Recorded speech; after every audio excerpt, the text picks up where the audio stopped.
Hello everyone and welcome back to the Unexplained Diaries. Here on this channel I share real-life encounters with beings from beyond the skies to help you unwind and drift off to sleep. Before we dive in, I would love to hear from you. Leave a comment and let me know where you're tuning in from. Now, find a comfortable spot, relax, and let's begin. We'd been out in the desert for 2 days east of Fallon, setting up launches for the university's Upper Atmosphere Data Project. Just me, Kyle, and Sam, 2 grad students and one of our professors. The idea was simple: send up weather balloons with sensors, track the data, bring the rigs back down with a chute and a beacon, repeat. The gear wasn't fancy, but it worked. We launched twice a day, morning and late afternoon, then spent the rest of the time either prepping or recovering the payloads. It was the 3rd launch of the trip, late afternoon, maybe 2 hours before sunset. Clear skies, barely any wind. Textbook conditions. We went through the usual checklist: helium fill, payload wiring, GPS calibration, GoPro, and drone activation. The drone was something Sam added recently. He'd mounted a camera to one of the campus drones to follow the balloon up for the first few hundred feet before it drifted out of range. We used it mostly for checking balloon behavior: angle, stability, rotation. Not science critical, just good visuals for presentations. The launch went smooth.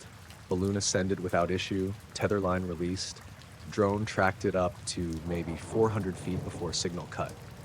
We brought the drone back and packed up. The balloon continued rising for about 90 minutes before we lost signal, which was normal. The payload deployed at chute and dropped somewhere north, maybe 20 miles out. We marked the GPS and planned to go get it in the morning. That night, back at the motel, we dumped the drone footage to my laptop. It was a clean shot: blue sky, steady climb, balloon just barely bobbing in the frame. We watched it once through, then again at half speed to check for any anomalies in the line tension. Nothing stood out at first. Then Kyle paused it. "Go back, like 15 seconds, he said, leaning in. I scrubbed back. The balloon was about 300 feet up, drifting slightly left. The drone panned with it automatically. Just after the 218 mark, in the top right corner, a black shape came into frame. At first, I thought it was just a smudge or lens flare, but when I paused and zoomed, it had edges, not blur, edges. A triangle. It was solid black, no shadow, no reflection. Perfect shape, like someone cut it out of construction paper and pasted it over the sky. It didn't move, not even a little. The balloon kept drifting upward, getting closer to it, but the shape didn't shift or rotate or change in size. I let it play. The balloon passed under it. The triangle stayed fixed, almost directly above. No reaction, no movement. The drone lost signal a few seconds later, and the footage cut off. None of us had seen anything during launch. We were all outside, heads tilted up, watching the balloon rise. If something had been hovering 40 feet above it, we would have seen it. We were in the middle of flat, open desert. No buildings, no trees, no interference.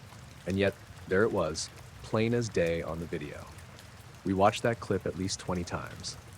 Sam thought it might be a drone glitch, maybe some kind of artifact. But when we looked at the GPS and camera logs, there was nothing unusual. No power drop, no signal hiccup. The camera had recorded normally right up to signal loss. I asked if maybe it was a bird, but it didn't flap, didn't move, didn't even cast a shadow. Plus, it wasn't bird-shaped. It was a triangle, equilateral, matte black. No lights, no markings, no motion. It didn't make sense. The next morning, we drove out to recover the payload. Took about an hour to get close, then another 20 minutes on foot. The beacon pinged from a dry wash lined with shrubs. The parachute was tangled in a bush. We found the box mostly intact. The sensors were fine. The GoPro had survived the fall. We checked the footage back at the motel. The GoPro was angled downward most of the flight, but around 15,000 feet, the box had started spinning slowly. The camera caught glimpses of sky. We scanned every frame looking for the triangle. Nothing. Clear sky in every direction. But what got me wasn't the triangle, it was the sound. At the 12-minute mark, the onboard mic started picking up a hum. Low, deep, kind of mechanical, not wind. It wasn't there in the earlier parts of the recording, and it didn't match the normal vibration noise we'd heard on previous flights. The hum lasted for exactly 42 seconds. Then silence. No static, just clean audio again. I don't know what it was. We synced the GoPro timeline with the drone footage. The hum started about 4 seconds after the triangle came into view. That's when Sam got quiet. He leaned back and started running calculations in his head, figuring the balloon's altitude and velocity at the moment the drone footage cut off. Best estimate put it at around 1,200 feet, maybe a little higher. We argued about it for a while. Kyle wanted to report it to the FAA, but we didn't really have anything to report. No collision, no interference, no proof of threat, just a shape on a camera and a weird noise on a mic. That night, I woke up around 3 a.m. to this pulsing buzz coming from outside. It wasn't loud, more like a deep throb in the air, hard to localize. I got up and looked out the window. Nothing there, just the motel parking lot, empty, except for our SUV. No wind, no animals. Dead quiet, except that low pulse, like a generator 2 blocks away. I didn't wake the others. I just stood there and listened to it fade. It was gone after maybe a minute. The next day, we didn't launch. We spent most of the morning watching both videos again, trying to find new angles, frame-by-frame analysis, that kind of thing. We even rotated the footage and checked for reflections. The triangle stayed fixed in the sky, solid, unmoving, without blur or trail or shimmer. It didn't fade in or out, it just was. Sam did one more launch before we packed up. Solo balloon, no drone, same equipment as before. The sky was just as clear. We watched it rise until it was a dot. Nothing unusual. That night, when we dumped the footage from that flight, everything was normal. No triangle, no hum, nothing. We never figured out what it was. None of the professors had any ideas. We kept the footage, labeled it, archived it. We didn't edit or enhance it. It's just sitting on a hard drive now, same as we found it. We haven't used the drone since.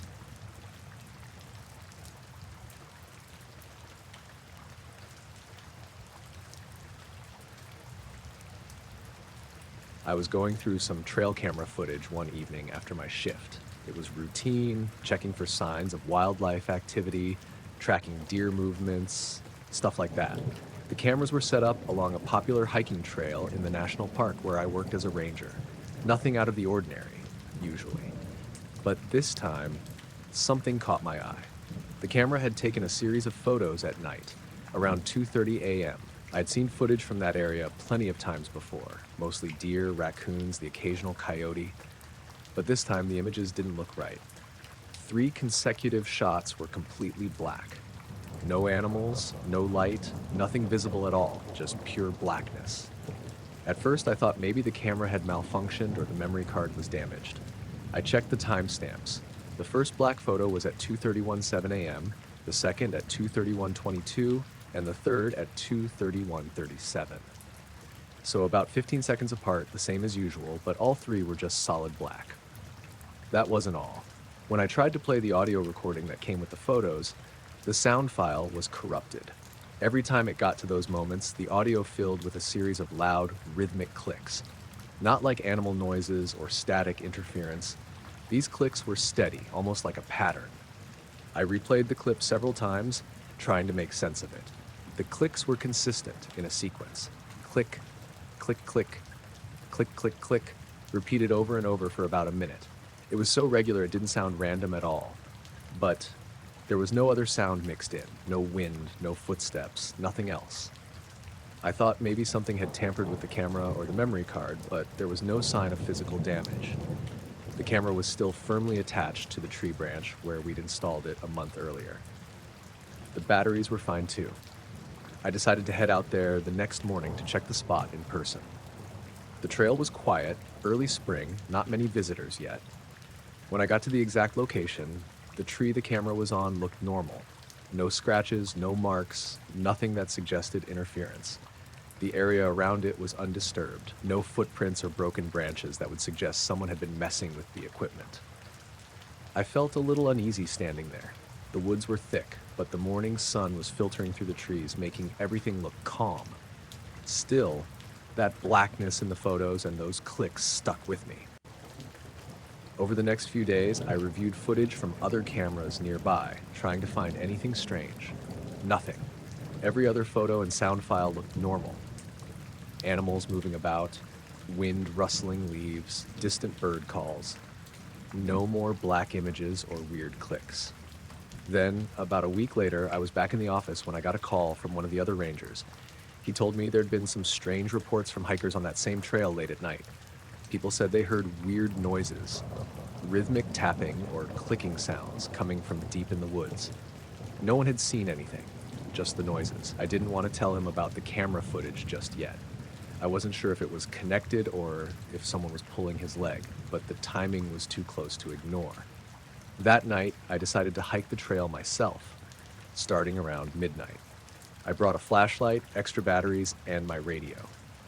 The forest was quiet except for my footsteps on the dirt path and the occasional distant owl hoot. About halfway down the trail, I thought I heard something. At first, I wasn't sure, maybe the wind or branches scraping together. But then the sound came again, clear and steady. Click, click, click, click, click, click. It was faint, coming from off the trail, somewhere near a cluster of tall pines. The sound wasn't loud, but it carried through the still air like a slow, patterned tapping. I stopped walking, turned off my flashlight, and listened. The clicks repeated, evenly spaced. I swung my beam around the trees, trying to find the source. Nothing visible. No animals. No people. The clicking stopped after a minute. I waited a little longer, but everything else was silent again. I didn't want to push further into the woods in the dark alone, so I turned back slowly, my heart picking up.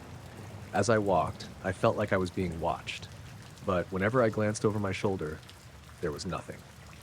The rest of the hike back to the ranger station was uneventful. I checked the radio. No signals or chatter except static. When I got back, I told the other rangers about the clicks. No one had any explanation. Some joked about woodpeckers or maybe some kind of animal behavior we hadn't seen before. But I couldn't shake the feeling that it was something else. The next day, I looked at the camera footage again. The 3 black photos were still on the memory card, surrounded by normal images. I zoomed in on the photos before and after. The one before showed a blurry shape near the edge of the frame, but it was too dark and out of focus to tell what it was. The one after the black shots was a normal night scene, empty trail, some branches, nothing unusual. I ran the audio through a basic spectrogram program, hoping to find some hidden pattern or frequency. The clicks showed as clear spikes at regular intervals, but nothing else unusual. I tried to get a specialist to analyze the sound, but nobody I contacted could identify it. They said it didn't match any known animal sounds or equipment interference. After a few weeks, I stopped getting reports from hikers, and the trail returned to normal. The clicks never happened again during my shifts, but sometimes when I'm reviewing footage late at night or walking those trails alone, I swear I can hear a faint clink in the distance. Not loud, just enough to make me turn my head. I've kept the camera and the footage stored away in my office. Every so often, I look at those 3 black photos and listen to that corrupted sound file, hoping to find a clue I missed. I don't know what caused it or what was out there that night. All I know is that for a few minutes in the middle of the night, something was there. Something that didn't show up on the images, but left a sound that didn't belong.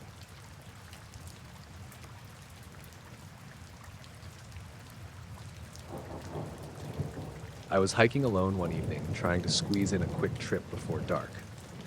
The trail I chose ran along a canyon edge I'd been to a few times before, nothing too complicated or remote. It was late summer, and the air had that dry, dusty feel. I was moving at a steady pace, just focused on putting one foot in front of the other, thinking about how nice it was to get out of the city for a few hours. The sun was low, starting to dip behind the cliffs, and the shadows were stretching long and thin. I had my phone with me mostly for GPS and the usual safety stuff, but I wasn't expecting to need it much. I'd hiked this trail enough to know the rough layout. As I rounded a bend in the path, something caught my eye, a quick flash of light near the canyon below. At first, I thought it was just a reflection, maybe from a piece of glass or some plastic trash catching the sun. But then I saw it more clearly. It was a small sphere of light, like a glowing ball, darting around near the canyon floor. It moved erratically, fast and silent, weaving between the rocks and shadows. It wasn't bright like a flashlight or a lantern, more like a soft, steady glow that didn't flicker or change color. I stopped and watched for a moment, trying to figure out what I was seeing.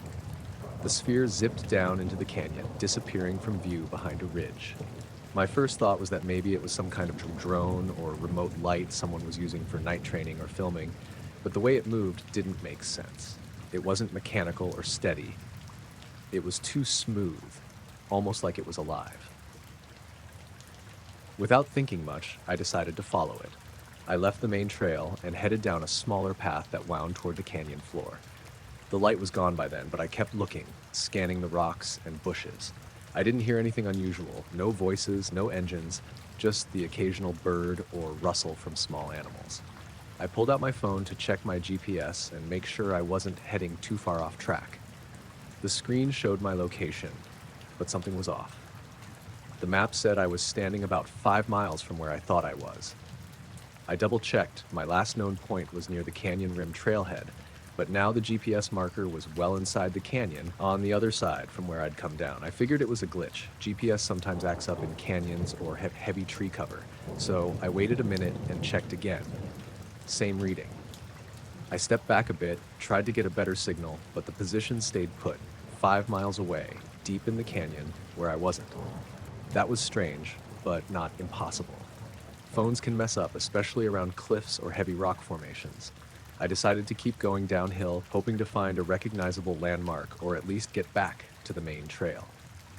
The light from the setting sun was fading fast now, and the canyon walls made the shadows even darker. The air felt cooler, and I noticed a quiet hum, not loud, just a subtle vibration in the air. I couldn't tell where it was coming from, and it wasn't steady. Sometimes it disappeared altogether, then returned for a few seconds. I stayed alert, trying to focus on the path and my surroundings. The canyon floor was rough and uneven, loose rocks, dry brush, and twisted roots making every step tricky. I kept glancing at my phone. The GPS marker stayed in the same spot on the map, but my actual position, judging by the landmarks, wasn't matching up. After about 20 minutes, I reached a small clearing near the canyon's edge. I looked around for any sign of that sphere or anything else out of place.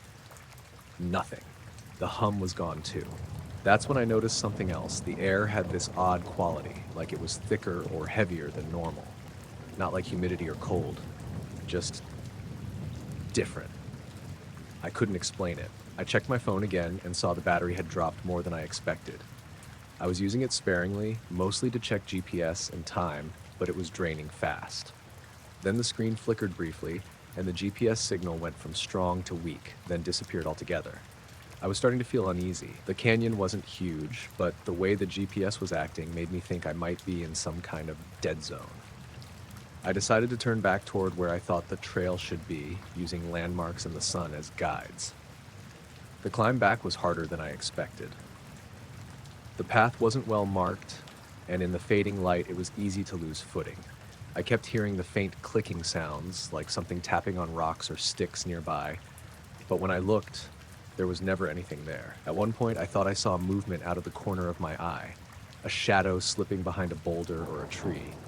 But every time I turned, there was nothing. I stopped a few times to catch my breath and try to get a signal on my phone. After maybe an hour, the GPS came back and the map updated to show my real location, closer to the trailhead. I made my way back to the main path, feeling tired and more than a little shaken. When I finally reached the parking area, it was completely dark. I looked up at the sky, no moon, just stars, and a few planes blinking far overhead. The night was quiet, except for the occasional distant coyote. I kept my phone out, checking the GPS again. It worked fine now, no more strange jumps or signal loss. I felt relief, but also confusion. What had I actually seen in the canyon? That sphere of light, the clicking sounds, the weird hum, and the GPS malfunction, it all didn't add up. I told a couple of other rangers the next day, but they just shrugged it off. Canyons and GPS don't always mix well, and strange lights at dusk could be anything, from fireflies to other hikers with flashlights. Still, none of that explained the pattern of the clicks or the way the light moved. I haven't been back to that part of the trail since. Sometimes, when I'm lying in bed, I replay the night in my head. The glowing sphere moving through the shadows, the map showing me somewhere I wasn't, the silence that felt too complete. I'm not sure what happened down there, and maybe I never will be, but I know something was off. Something that didn't fit with how the world is supposed to work.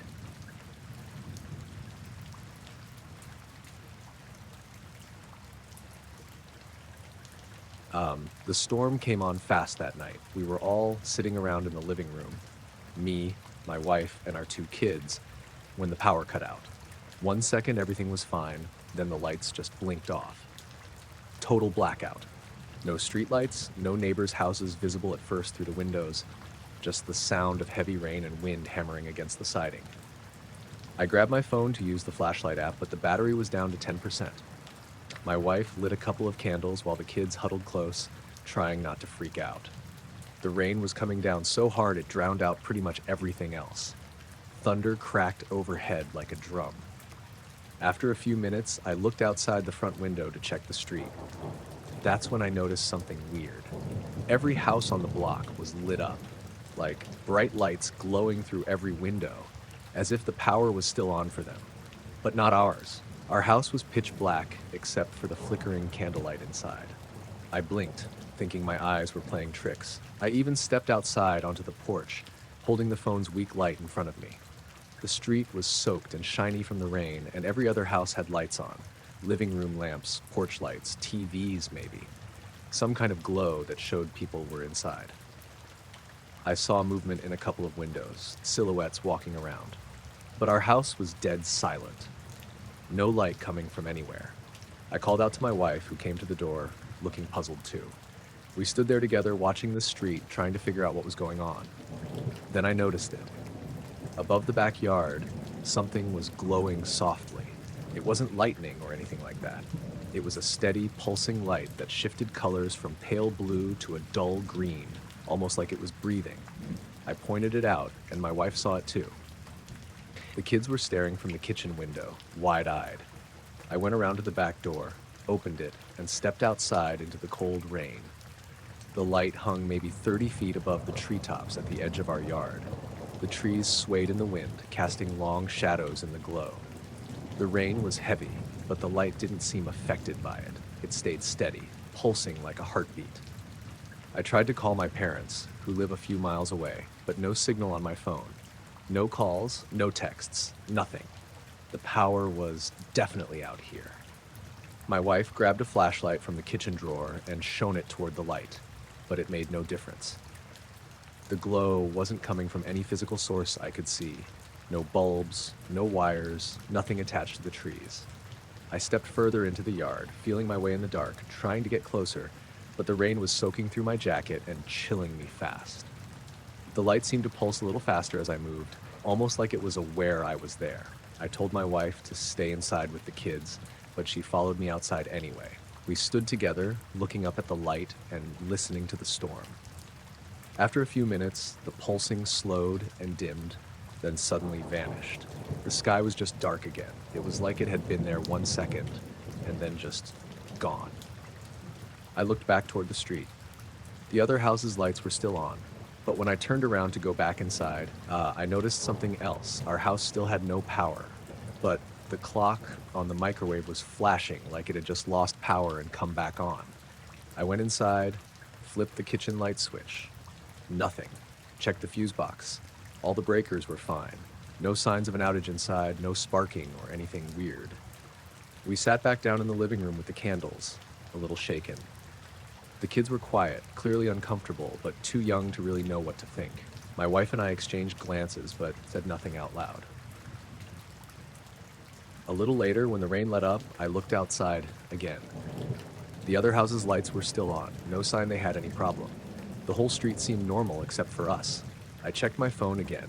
No signal, no connection to anything. I looked up at the sky, expecting to see clouds or maybe a storm moving past, but it was just dark, nothing unusual. I asked my wife if she wanted to check the neighbors' houses, but she said no, too risky in the rain and dark. We just stayed inside, watching the street, hoping the power would come back. Hours passed. Our power never returned, but the neighbors' houses stayed lit all night. When morning finally came, the sun was up and the storm was gone. I stepped outside in daylight, expecting to see something unusual in the backyard where the light had been, but everything looked normal. The grass was wet, the trees shook with the morning breeze, and nothing out of place. I walked down the street to check with the neighbors. Everyone said their power had been fine all night. No outages, no flickers, no weird lights. Back home, I checked all the circuits again, no problems. The power company said no outages in the area. I still can't explain what happened that night. The light, the blackout in our house while the street was lit, the silence, the feeling like something was watching us from the trees. The whole thing just feels like a glitch, something off in reality that I can't put my finger on. And sometimes when the power goes out and the wind is right, I find myself looking out the back window, half expecting to see that pulsing light waiting in the sky.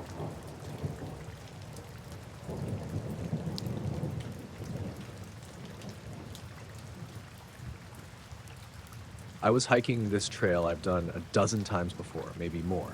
It's out in the foothills near my hometown. Nothing fancy, just a dirt path winding through some old pines and scrub. I usually come here to clear my head, maybe listen to a podcast, or just enjoy the quiet. This time, it was late afternoon, sun starting to dip, and the air had that dry, earthy smell after a light rain earlier that day. I had my pack with the usual: water, snacks, compass, phone. I don't usually trust GPS out here because the signal can cut out, so I keep the compass as a backup, even though I'm pretty familiar with the route. I started out fine. The trail was quiet, just the sound of my boots crunching the dirt and the occasional bird calling. I had no real plan except to walk maybe 2 or 3 miles out and then turn around. It was the kind of day where everything felt normal, even a little boring. About an hour in, I stopped on a little ridge overlooking the valley below. I pulled out the compass to check my direction, mostly out of habit. That's when it got weird. The needle wasn't steady like usual. Instead, it was moving slowly, almost like it was spinning, but very deliberately. Maybe a full rotation every 10 or 15 seconds. I sat there for a minute, watching it, trying to make sense of it. It didn't feel like magnetic interference from anything obvious. No big metal objects around, just trees and dirt. The spinning needle eventually slowed and stopped, pointing north again like it should. I shrugged it off as some quirk or maybe a malfunction, slipped the compass back into my pocket, and kept walking. After another 20 minutes or so, I realized something felt off. The trail was narrower here, the trees thicker, and the sunlight was dimmer through the canopy than I remembered. I figured I must have taken a side path without noticing, but I didn't remember seeing any forks or side trails back there. I checked the map on my phone, but the GPS wasn't working. I couldn't get a signal. That's when the uneasy feeling started to creep in. I kept walking, hoping to hit a landmark or something recognizable. The trail twisted a bit more than usual. I checked my compass again. This time it was steady, pointing north as expected, but the scenery wasn't matching up. The ridge I thought I'd passed was nowhere in sight, no valley view. I tried to retrace my steps, but the path ahead just looped back into more trees, and the forest felt denser, quieter, like I was going deeper into something unfamiliar. Then I heard it. At first I thought it was the wind, but it wasn't quite right. It was a low humming, almost like a machine, faint but definitely there. I stopped and looked around, but I couldn't see anything. No power lines, no towers, nothing man-made. I kept walking, trying to shake it off, but the humming didn't go away. It seemed to be coming from all around me, almost like it was inside the woods. The sun was sinking faster now. Shadows stretched long and weird shapes moved in the corner of my eye, but when I looked directly, there was nothing. I started feeling watched, like someone or something was following me just beyond sight. I slowed down, watching my compass more closely. After a while, it started spinning again, but slower this time. It made me stop dead in my tracks. The needle kept moving, then suddenly jumped and pointed directly south. That's when I realized something was seriously wrong. I turned around, thinking I'd go back the way I came, but the trail looked exactly the same in both directions. Same trees, same dead leaves, same little rock outcroppings. I felt like I was stuck in a loop. I pulled out my phone again, still no signal. The map app couldn't locate me. I tried calling my wife, but the call didn't connect. The battery on my phone was full. I checked twice, but there was no service. I looked at the compass one more time. The needle spun slowly again, then snapped back to north. That's when I realized I was standing right back at the trailhead. No turning around, no shortcuts, no weird side path. Just back where I started. I blinked and looked around. The parking lot was there. My car was parked where I left it. The trail sign was still there, with the same weathered sticker peeling off the post. I felt like my chest was tightening. I couldn't figure out how I'd walked for almost 2 hours and ended up exactly where I began. I looked down at the watch on my wrist. The time was the same as when I'd started the hike. No time had passed, but I knew it had. I got in the car, started the engine, and drove home without stopping. I didn't take any side roads or detours. I just left. At home, I checked my phone again. Messages from earlier that day were there, but nothing new. No missed calls, no texts while I was gone. I went to bed early, but sleep didn't come easy. The humming sound lingered in my head, and I kept seeing flashes of that spinning compass needle. I've been back to that trail since, but I don't take the same route anymore. I don't know what happened that day, and I don't think I ever will.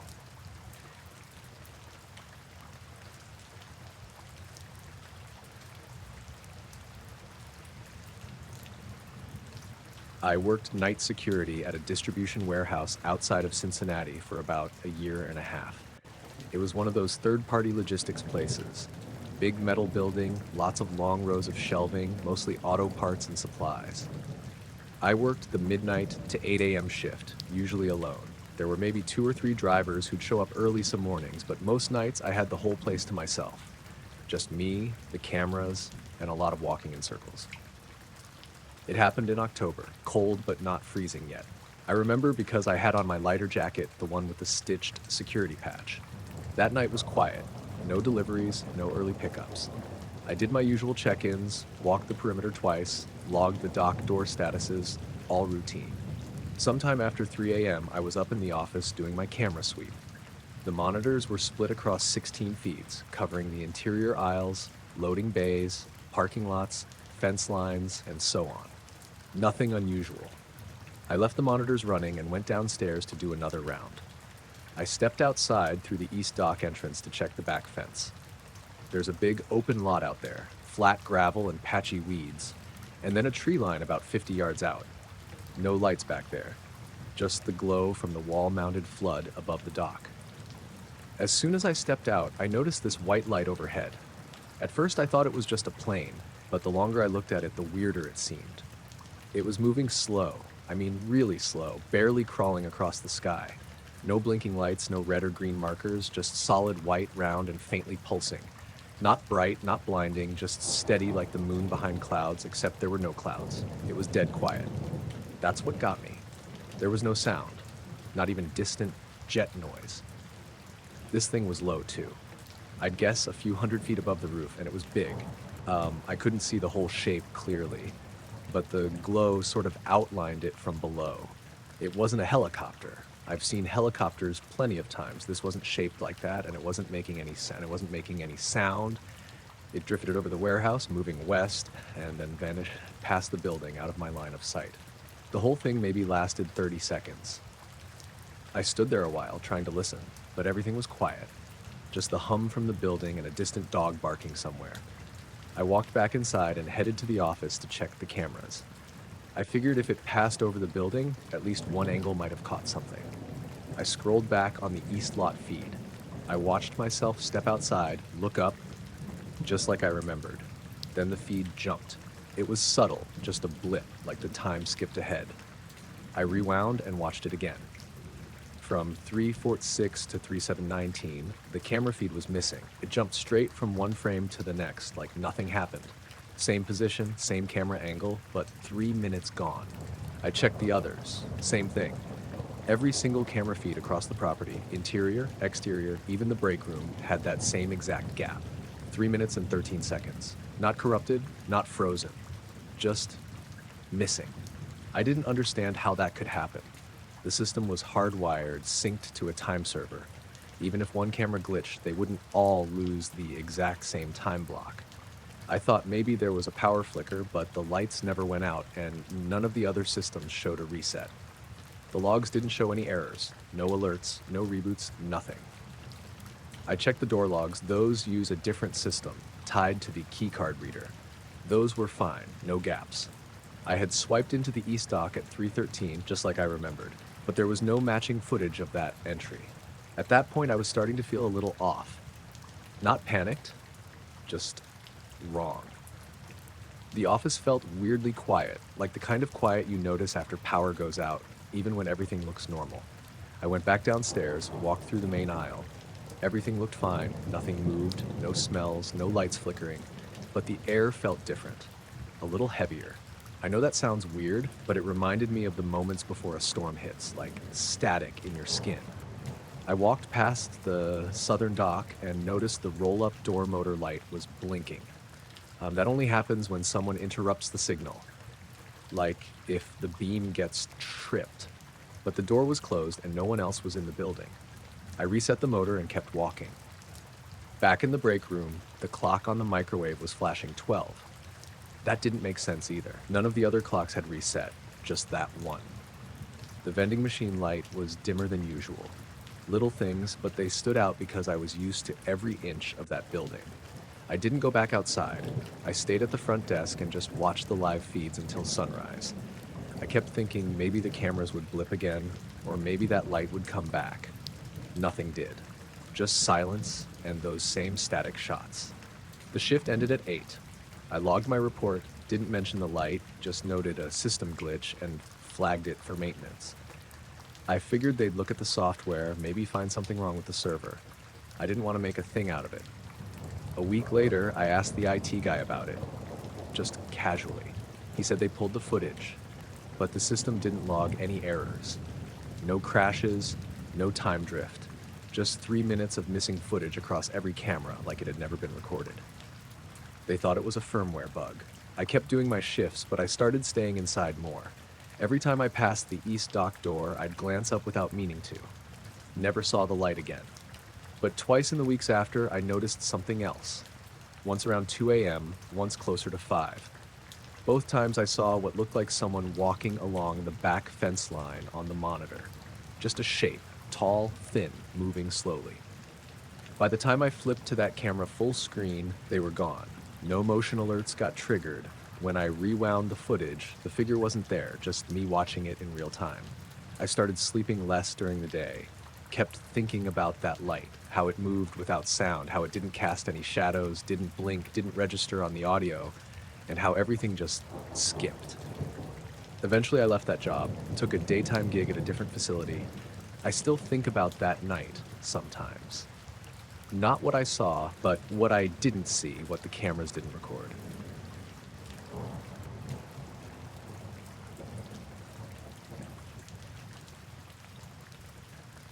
We were about 3 hours into the drive when I first noticed the radio acting weird. It was me and my friend Leah. She was half asleep in the passenger seat, head against the window, earbuds in. We'd been driving since sunset, heading through a long empty stretch between small towns in the desert. No cell service, no gas stations, just flat scrubland and the kind of sky that makes you feel like you're at the bottom of the ocean looking up. I don't even remember what station was playing, just some classic rock out of Tucson, I think. It had been coming in fine the whole time. Then it just dropped out. Total silence for a few seconds. 5 exactly, I think. Then it came back like nothing happened. I figured we were just getting out of range of the signal, but the thing was, it happened again a minute later. Same thing. Playing fine, then dead silent for 5 seconds, then back. It was too clean to be static. Just silence, like someone hit the mute button. Third time it cut out, I paid closer attention. I turned it up a little and kept my eyes on the clock. It was exactly 5 seconds of silence, and right in the middle of it, maybe second 2 or 3, I heard this sound. Real faint, high-pitched. Not feedback. Not anything you'd get from a bad antenna. It was too even. Like a test tone almost, but softer. It made the hair on my arms stand up. Leah stirred a little and looked over at me. I asked if she heard that, but she blinked at me like she had no idea what I was talking about. Her music was still playing in her earbuds, so I figured maybe the radio was just glitching. I turned it off and left it off after that. But then it kept happening. Even with the radio off, every few minutes, I'd get this pressure in my ears. Same kind of feeling you get when a plane changes altitude too fast. Like my ears wanted to pop but couldn't. And always at the same time, that tone. Quiet but sharp. It didn't even sound like it was coming from the car, more like it was inside my head. Leah didn't react at all. I kept glancing at her, trying to figure out if she was pretending not to notice or what. She just sat there looking bored and tired, messing with her phone even though she had no signal. She said the air felt dry and asked if we could stop soon. We passed a sign that said next service is 89 miles. No towns, no exits, just one long stretch of dark road. That's when I noticed the mile markers. We'd passed mile 173 maybe 20 minutes ago, then 174, then 175. But after that, I didn't see another one for a while. At least 10 minutes went by and we hadn't hit 176. I started watching more carefully. Finally, we passed one, and it said 173 again. I thought maybe I misread it. Maybe it was an old marker or a double. But then 2 minutes later, we passed 174 again. I asked Leah, "Didn't we already pass this one?" She looked up, confused, and said, "I don't know. I wasn't paying attention." I told her I was pretty sure we were looping somehow, or the road was messed up or something. She just shrugged. I thought about pulling over to check GPS, even though I knew we were out of service. I just needed a second to reset. But when I looked for a safe spot to pull over, I noticed something that stopped me. There was a light in the rearview mirror. Not headlights. This was way too dim and too high up. More like a spotlight aimed straight down at the road, way back behind us. Pale white and steady. At first I thought it might be a tower or something, but it was moving, drifting side to side a little, following the road. I slowed down, trying not to freak out. It wasn't gaining on us, just hovering back there like it was watching. Leah didn't notice until I pointed it out, and even then she kind of dismissed it, said it was probably a crop duster or a drone or something. But there were no fields, nothing but flat sand and shrubs, and the air had that tone again. My ears felt like they were buzzing, every 5 minutes on the dot. Eventually, the road curved a bit and the light disappeared behind a hill. I waited to see it reappear, but it never did. I checked the rear view probably 30 times in the next hour. Nothing. Then something else started happening. The dashboard clock froze. I didn't notice at first, but after what felt like forever, I glanced down and it still said 10:41. I asked Leah what time it was, and she showed me her phone. 11:19. Almost 40 minutes ahead.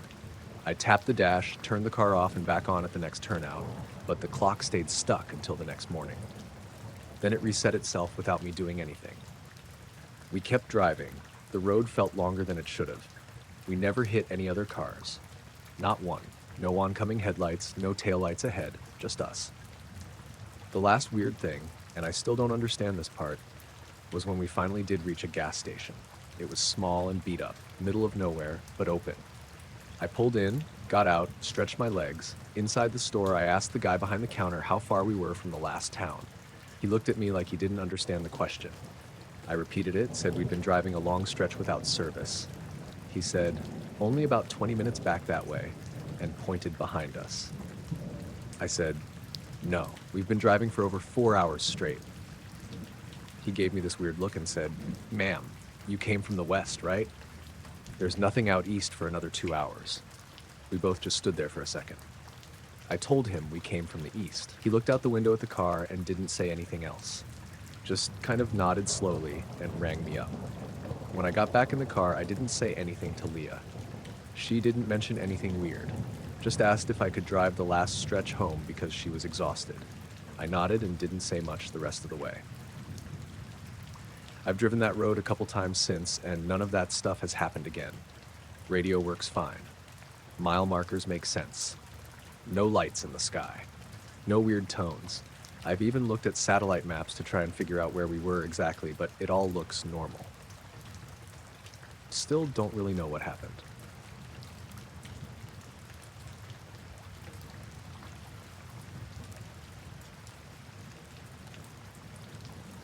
I was sitting on the porch that night with a beer, same as I had probably 100 times before. It was one of those clear, quiet nights where everything's still, like the world's holding its breath. No wind, no bugs, just the sound of my old dog shifting around on the porch boards beside me and the creak of the rocking chair. I've always liked looking at the stars. Not in any big poetic way or anything, I just like the calm of it. I live out in the country, no real light pollution, so on a good night, The whole sky's laid out, bright enough you can see the faint edge of the Milky Way. That night was one of the better ones, crisp and clean, cool enough to keep the mosquitoes away, warm enough to not need a jacket. I didn't even have the porch light on. I remember I was just zoning out, watching the sky the way you do when your mind's not on anything. A few satellites were passing overhead, those slow, steady crawlers that go in a straight line, same speed, all the way through. Planes, too, up high with their blinking reds and whites. I know the difference. I'm not one of those people who sees something weird in the sky and immediately jumps to wild conclusions. But then I noticed something off. It was just one star, off to the left, maybe a few inches above the horizon from my angle. Bright, but not the brightest. At first, I didn't think anything of it. But then I noticed it was moving. Not fast, just a slow, steady drift, right to left, sideways across the sky. Not down, not up, just straight across. And it wasn't twinkling like the other stars. It held this steady, cold kind of glow, like a headlight way off in the distance. Pale white. I watched it for a full minute, just trying to make sense of it. My first thought was maybe a satellite at a weird angle, or maybe one of those high-altitude weather balloons.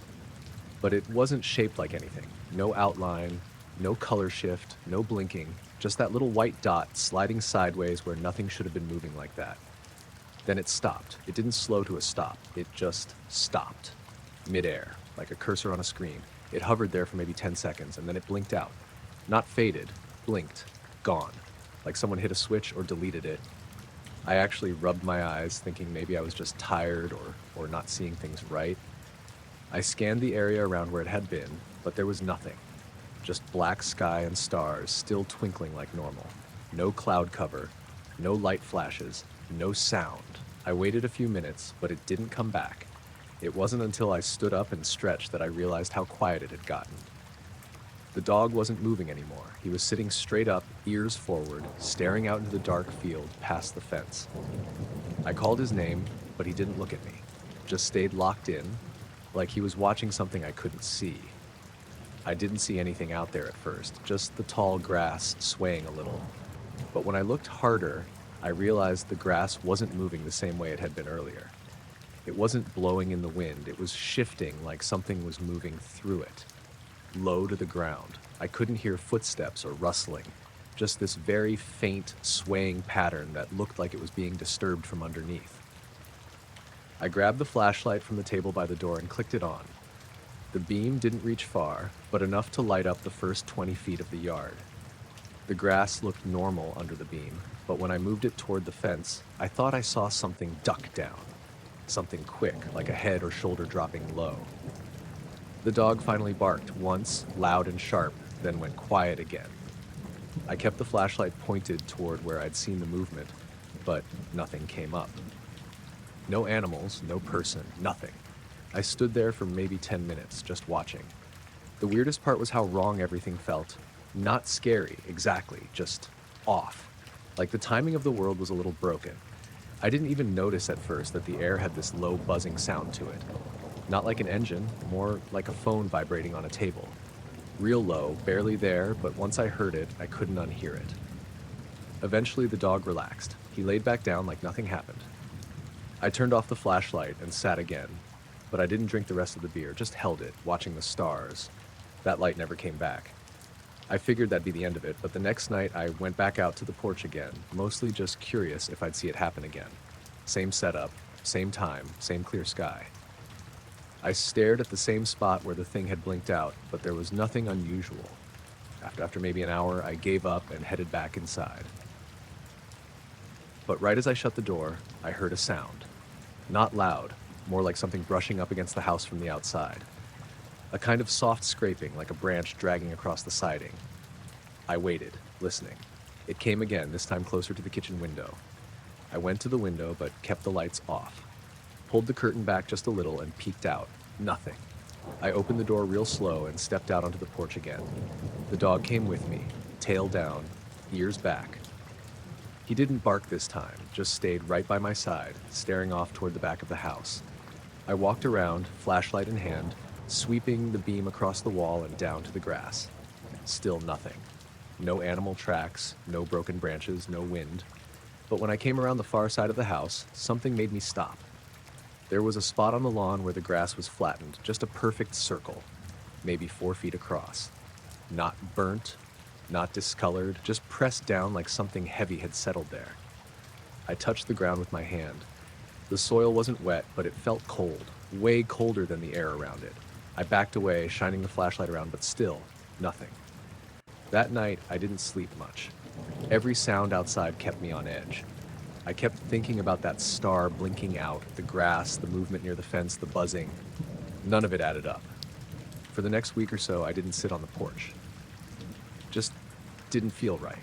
But I still looked at the sky through the window sometimes. Never saw that light again. But a couple nights later, I did wake up to something strange. The digital clock by my bed was flashing like we'd lost power, but nothing else in the house was off. The fridge was humming, the porch light was still on, only the clock was reset. I checked my phone for the time, and it was 3:42 a.m. I got up, just to make sure everything was fine. The dog was at the back door again, alert, staring out into the dark. I flipped on the back porch light and looked out, and for a second, I swear I saw something standing at the edge of the trees, just tall and still. No features, just a shape. And then it stepped backward and vanished behind the tree line.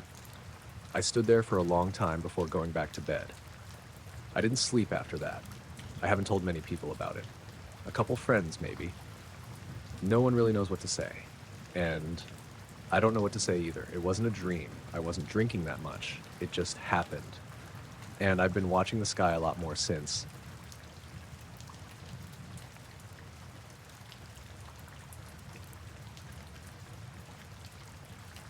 I was hiking alone in the Olympics that day. Nothing remote, just a weekday loop trail that started out behind a campground near Lake Cushman. I'd done it once before with friends the previous fall and figured I'd hit it again solo to clear my head. Early spring, overcast, not many people around. The only other car in the gravel lot was gone by the time I started up the trail. It was quiet the whole way. A little muddy in spots, but nothing bad. I passed a couple clearings I recognized from last time and was making good time. About 2 hours in, I got to a fork that wasn't on the map I had downloaded. The sign was weathered and hard to read, mostly moss-covered, but it looked like the trail veered right, down toward a creek. I remembered the loop sticking to higher elevations, so I kept left. That's when I started noticing something felt off. I didn't hear birds anymore. That sounds small, but up until then, the forest had been full of the usual chirping and fluttering. Now it was just wind and branches creaking. No insects either, just a thick, heavy kind of silence. I stopped to listen and looked around, thinking maybe I'd wandered into an old burn zone or something, but there wasn't any charring. The trees were all standing. They just looked dead. It wasn't obvious right away. But as I kept walking, I realized I hadn't seen a single green leaf in a while. Everything was brown or gray. The trees still had their bark, but their limbs were bare. No moss hanging, no ground cover. Even the air felt different. Drier, maybe. Like static. Hard to explain. I probably should have turned around, but it didn't feel dangerous. Just weird. I figured I'd gone off trail and maybe hit a section damaged by disease or drought. I was curious more than anything. The trail had pretty much faded by then, but the ground was firm and easy to follow. I kept going. Then I felt something under my feet. At first, I thought it was just my own footsteps vibrating through my boots, but it didn't line up. It wasn't synced to my walking. It was steady. A deep, low hum, like a bass note you can feel more than hear. I paused, thinking maybe there was a plane passing overhead or a generator nearby, but the sky was quiet. No sound at all, not even wind anymore. I crouched and put my hand on the ground. I could feel it vibrating, not shaking, just this very faint, deep pulse, almost like the earth had a heartbeat. It stopped the second I stepped back. I stood there for a second, thinking I must have imagined it. I moved forward again, a few feet into the dead patch, and the feeling came back. Humming, steady. I stepped out again, and it stopped. I did that 3 or 4 times just to be sure. It was real. Right at the edge of that part of the forest, the ground vibrated. Beyond it, nothing. I don't know how long I stood there messing with it, maybe 5 minutes. I remember my ears started ringing a little, which could have been from how quiet it was, or from the vibration. I don't know. Eventually, I pushed farther in. Curiosity overrode whatever warning signs I should have been picking up on. The vibration didn't get stronger, but it stayed steady the whole time I walked through that stretch. No variation, no movement, just a low, bone-deep hum under my boots. The dead zone wasn't huge, maybe a quarter mile across. Trees all the same, bare, brittle-looking, but upright. Some had broken limbs, but nothing fresh. No signs of fire, no rot, no nests, no tracks in the dirt either, just dry pine needles and a weird stillness. About halfway through, I got this sudden dizzy feeling. Not spinning, just off balance, like the ground tilted a few degrees without moving. It passed after a couple steps, but it left this kind of pressure behind my eyes, almost like sinus pressure, but not quite. I touched the side of my head and it felt warmer than the other side. Not hot, just warmer. I kept walking. There was a boulder near the far edge, big, moss-covered, maybe 5 feet tall. Everything else was dead, but that boulder had moss, bright green, almost too green. I remember thinking that didn't make sense. I walked over to it and touched the surface. The stone was warm, not sun-warmed. There wasn't enough light for that. It was overcast, and the whole clearing had been in shadow. But the boulder felt like it had been sitting in the sun all day. I put both hands on it and leaned in a little, and right then the humming stopped. Not gradually, just gone. Dead silent. My ears rang from the sudden quiet. I stepped back, waited, but the vibration didn't come back.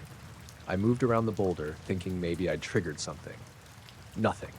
I looked down and realized my boot prints were the only ones around. I mean that literally. No deer, no rabbits, not even bugs. Just undisturbed dirt and pine needles. I decided to leave. On my way back through the dead zone, the hum didn't return. The ground stayed still. I walked slower this time, watching for anything I might have missed. There was nothing, just silence. When I crossed back into the greener part of the forest, everything sounded normal again. Birds, rustling branches, distant wind. It felt like walking through a door I hadn't realized was there. I didn't see anyone else on the trail the whole way back. When I got to the parking lot, there were still no other cars. Mine was the only one there. I didn't tell anyone about it for a while. It just felt hard to explain. Still does. I didn't find anything about a dead patch in that area when I looked it up later. Nothing about seismic activity, nothing about logging or chemicals. The spot isn't marked on the maps. Next time I went back, I brought a friend, but we couldn't find the fork that led there. The mossy sign was gone. I've gone back twice since. The forest looks normal now.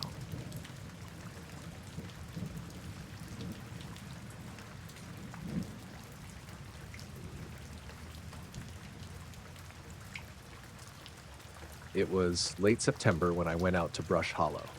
It's not a real campground, just an open patch near the reservoir where people set up when they want to avoid the fees at the state park.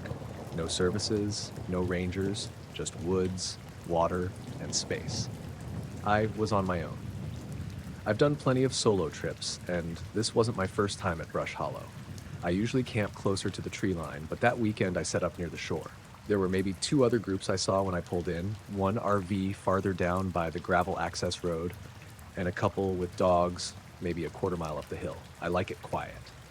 I got there Friday evening, set up my little 2-person tent, built a fire, ate a sandwich, drank a beer, and just listened to the frogs. No signal out there, which is kind of the point. I turned in early, around 9 or so. It got cold fast, but I had a decent sleeping bag and an insulated mat. I drifted in and out until maybe midnight, then I heard something weird. It started with this soft whistling. Not a tune, not like someone playing, but more like air moving through something. Not wind through trees either. I know what that sounds like. This was closer. It didn't move like wind. It would stop, start again, hold a note too long, like someone trying to mimic the sound of wind without really understanding it. I stayed still for a while, just listening. I didn't unzip the tent. I was trying to convince myself it was one of those other campers messing around. But the longer it went on, the more off it felt. It circled. That's what really made it hard to explain. It would start near the front of the tent, then after a pause, I'd hear it behind me. Then off to the left, then right. Always a few seconds of silence in between, like it was testing different spots. There weren't any footsteps. No rustling in the grass, no snapping twigs, just that sound. I checked the time on my watch, 12:41. The whistling kept up, slow and inconsistent. I laid there for maybe another half hour, fully awake, heart going pretty good. I held my breath every time it got close. I didn't want to make noise. I didn't want whoever or whatever it was to know I was awake. Eventually, it just stopped. No big finish, no movement away, just silence, like it had never happened. I waited a long time before I dared shift in my bag. I think I finally dozed off sometime after 3. I woke up with the sun in my face. It was low, early morning light, and everything had that washed out yellow look. My first thought was that it had all been a dream. I sat up, zipped open the flap, and stretched my legs outside the tent. That's when I noticed the grass. The area around my tent had these indentations, spaced evenly, maybe every 2 feet, forming a wide circle around me. Not deep, but just enough to flatten the grass in a way that didn't look natural. Each spot was about the size of a dinner plate. Some of the grass was bent, some was crushed flat. It was too uniform to be someone just walking around. I stood up and walked the circle. It was almost perfect. Not a trail, not random steps, just a ring. And outside of that ring, nothing. No boot prints, no tire tracks, no signs of animals, just dew-soaked grass in that circle. I took a few pictures on my phone, even though I didn't have a signal. I crouched down to look closer. The edges of the indentations were clean. No scrape marks, no dragged lines. Whatever made them came straight down and straight back up. I walked a little farther out to see if I could spot anything else. The couple with the dogs were already gone. The RV looked shut tight, no signs that anyone had come through my area. I checked the fire pit I'd built, untouched. My cooler was closed, nothing stolen or moved. Tent zipper was still latched from the inside. I packed up fast. Didn't eat, didn't make coffee. Just took down the tent, threw everything in the trunk, and drove out. I kept checking the rear view like I expected to see someone standing in the clearing. Back home, I looked at the pictures. They're not that impressive. The grass doesn't show up well in a photo. You can see the shape if you know what to look for, but it's not something that would convince anyone who wasn't there. That night, I noticed something else. My watch, the one I used to check the time during the whistling, was slow, by exactly 3 minutes. I hadn't dropped it or messed with the dial. My phone had the right time, my microwave had the right time, just the watch was off. I reset it, didn't think much of it until a couple days later when I noticed it had fallen behind again.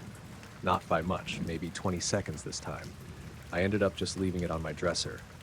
I've gone camping since then, but not at Brush Hollow. I keep to more crowded areas now. I don't tell people the full story, just that I had a weird night out there. Most folks don't ask past that. I still think about that sound, the way it moved around like it was deciding something. The silence between the notes and those prints, how careful they looked, like whoever made them wanted me to know, but not understand.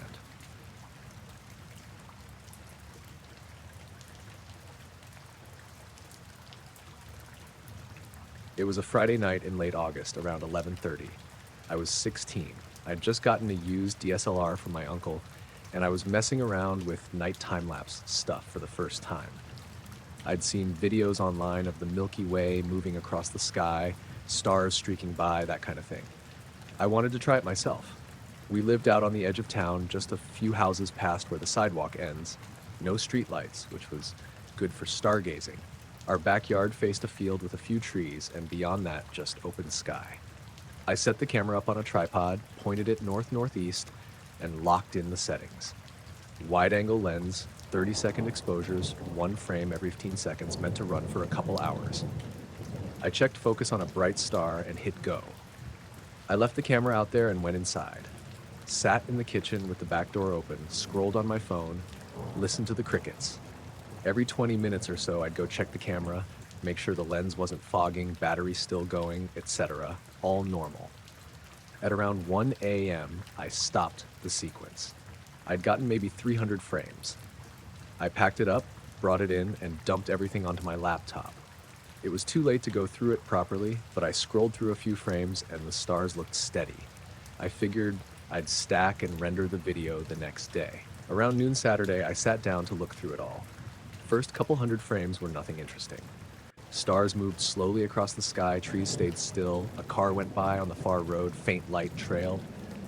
But then, starting around frame 260, I saw something. A shape, glowing faintly, way up in the sky but directly above the roof of our house. It looked like a rounded triangle, or maybe a stretched out diamond. Hard to say. It was bright but not harsh, more like the color of moonlight, slightly bluish. The weirdest part was how steady it was. It didn't blink or shift or wobble. It just hovered. Frame after frame. I assumed it was a lens flare at first, some internal reflection maybe, but it wasn't present in earlier frames with brighter stars or even the moon, and it didn't move like a flare. It just appeared, hovered for a while, and then faded out slowly, like it dimmed instead of flew away. I opened each frame and zoomed in. You could see the shape shift slightly, but not in any clear direction, more like subtle pulsing. A shimmer. It stayed above our roof for at least 10 full minutes. I checked the EXIF data. Same spot, frame after frame. I sat there for a while just flipping through them. Then I remembered something. When I'd gone outside to check the lens around 1:10 a.m., I hadn't noticed anything weird. I'd looked up. Clear sky, nothing unusual. No noise, no aircraft. I even remember thinking how still everything felt, like the world had gone quiet. Whatever that thing was, I didn't see it with my own eyes. It only showed up in the camera. Later that day, I went outside and stood in the exact spot where I'd set up the tripod. I looked up. It was a normal blue sky, nothing overhead. I tried to visualize where that shape had been in the frames. It was directly over the roofline, above the house, but not low, at least a couple 100 feet up, judging by the angle. I went back in and checked my phone. I'd taken a quick pic of the setup that night, a wide shot of the camera on the tripod. The time on that photo was 1:12 a.m., which lined up with the middle of when the shape had been hovering. But in that photo, the sky looked completely empty. I even pulled it into Photoshop and boosted the contrast. Nothing. Later, I showed a few of the frames to my friend Caleb. He's into drones and film stuff, knows more about cameras than I do. He thought maybe it was a hot pixel cluster or sensor glitch, but when I pointed out that it showed up across 20 plus frames and had shape variation, he didn't have much to say. He agreed it didn't look like a typical artifact. I didn't tell my parents. They're not the type to get freaked out, but they also would have thought I was just messing with them. I did ask my mom casually if she remembered anything weird that night. Lights, helicopters, anything. She said no. Just heard the dog bark once around 1, but figured it was a raccoon in the trash again. I kept going back to the sequence. Watched it frame by frame over and over. There was a moment right at the end of the object's appearance, frame 278, I think, where the shape kind of flickered, like static almost. Not a digital glitch though, it was in the shape itself. Then 2 frames later, it was gone. That Monday I left the camera running again, same setup, same position. Clear sky again, this time nothing showed up. Same with Tuesday. I ran 3 more time lapses that week, not a single frame with anything weird. After a while, I stopped trying to replicate it. I didn't delete the files though. I saved them on a separate drive, backed them up on a USB stick, just in case. The one thing that stuck with me more than the shape itself is that feeling I had when I went outside to check the lens. That weird stillness. No bugs chirping, no wind, even though the trees had been moving earlier. It felt like I'd stepped into a vacuum. I didn't think anything of it at the time. I just remember pausing on the patio and listening. It felt like the world was holding its breath. I haven't seen anything like that shape since. Nothing in the sky, nothing in my photos. But sometimes on quiet nights I think about how it was right there, just above the house. Completely invisible unless you were looking the right way, or with the right tool. And I wonder how many other things I've missed, just because I wasn't pointing a camera at the sky.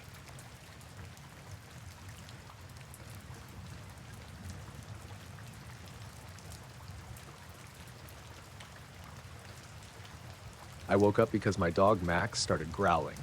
Low, quiet at first, but then more insistent, like something was really bothering him. I wasn't planning to get up, I figured he'd settle down after a bit, but the growling didn't stop. It felt off. So I sat up and rubbed my eyes, then glanced over toward the window by the bed. Max was standing stiff, staring straight at the glass. His hackles were up, lips curled back, and his growling turned into this weird, guttural rumble I'd never heard before. That's when I knew something wasn't right. I swung my legs over the side of the bed and shuffled toward the window, heart already speeding up. I pulled back the curtain just enough to peek out. Outside was pitch black, but there were 5 little red lights hanging in the sky above the trees behind the house. They weren't blinking, not like airplane lights, just steady, glowing red. The formation was weird too, like a slightly stretched pentagon, and the whole thing was rotating very slowly, like maybe one full spin every couple of minutes, but it wasn't moving anywhere. Just hanging there, like it was watching the house. I blinked a couple times, thinking maybe my eyes were playing tricks on me. Max was still growling, eyes locked on those lights. I stepped back a little to get a better view from the hallway window, but it was the same. The lights were still there, still turning. I grabbed my phone to see if I could get a photo or video, but when I looked up again, 2 of the lights had disappeared. Just gone. I scanned around, but they didn't reappear anywhere else in the sky. Then, after maybe 30 seconds, they came back. All 5, back in the exact same spot, slowly rotating again. At this point, my head was pounding a little, and I felt cold even though I was inside. Max wouldn't stop growling or moving away from the window. Usually, he's the calm one. I swear he seemed tense, almost like he was afraid of whatever was out there. I called out to him softly, but he ignored me and kept watching. I thought about going outside to check, but that felt wrong. Like stepping outside would change something, so I stayed put, just watching those lights spin quietly in the dark. After maybe 10 minutes, the lights started to fade. Not like they turned off suddenly, but more like the glow dimmed, slowly at first, then quicker. When the last light blinked out, the sky went completely black again. No stars, no moon, nothing. Just dark. Max finally stopped growling and sat down, looking up at me like he wanted to know what I was doing. I stayed awake for the rest of the night, but I didn't see anything else. No sounds outside, no flashes or anything. Just the usual quiet with Max sleeping close by, still alert. The next morning, I told a couple neighbors about the lights, hoping someone else saw them. No one did. Not a word. The local weather was clear that night, no storms or planes reported. I tried to explain it away as some kind of weird drone or a prank with lights, but the slow rotation and how they disappeared and reappeared didn't make sense. And Max's reaction? He's never acted like that before. I still look up at that same spot in the sky sometimes, just in case. But nothing's ever been there since.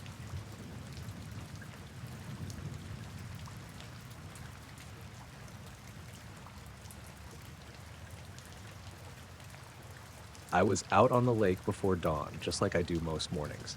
I've been fishing these waters for years, and it's the only real quiet I get during the week. That morning was no different. I launched the boat when it was still dark, the sky just barely lightening with the first hint of blue. I dropped my anchor in my usual spot, a little cove near some old submerged rocks I know well. The water's usually calm there, and the fish tend to hang out. I settled in with my gear and the thermos of coffee I brought, waiting for the sun to come up.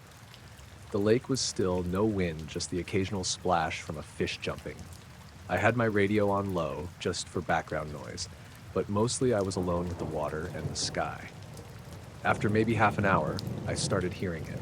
At first it was faint, like metal scraping against rock, but it wasn't the boat or my equipment, and it wasn't coming from the shore. It sounded like it was underwater, somewhere close, just beneath me.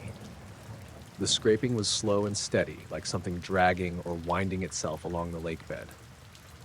I froze for a minute, trying to figure out what it was.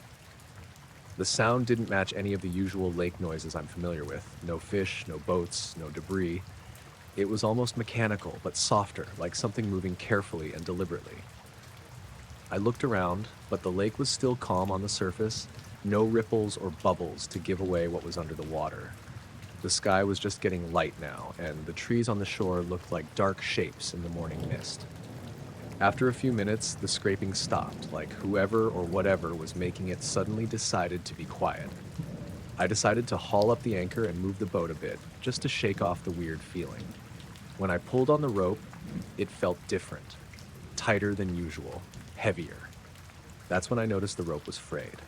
Not just frayed like old rope gets, but split and unwound in a perfect spiral pattern, like something had gone along the rope, unwinding it inch by inch, but with a precise, careful motion.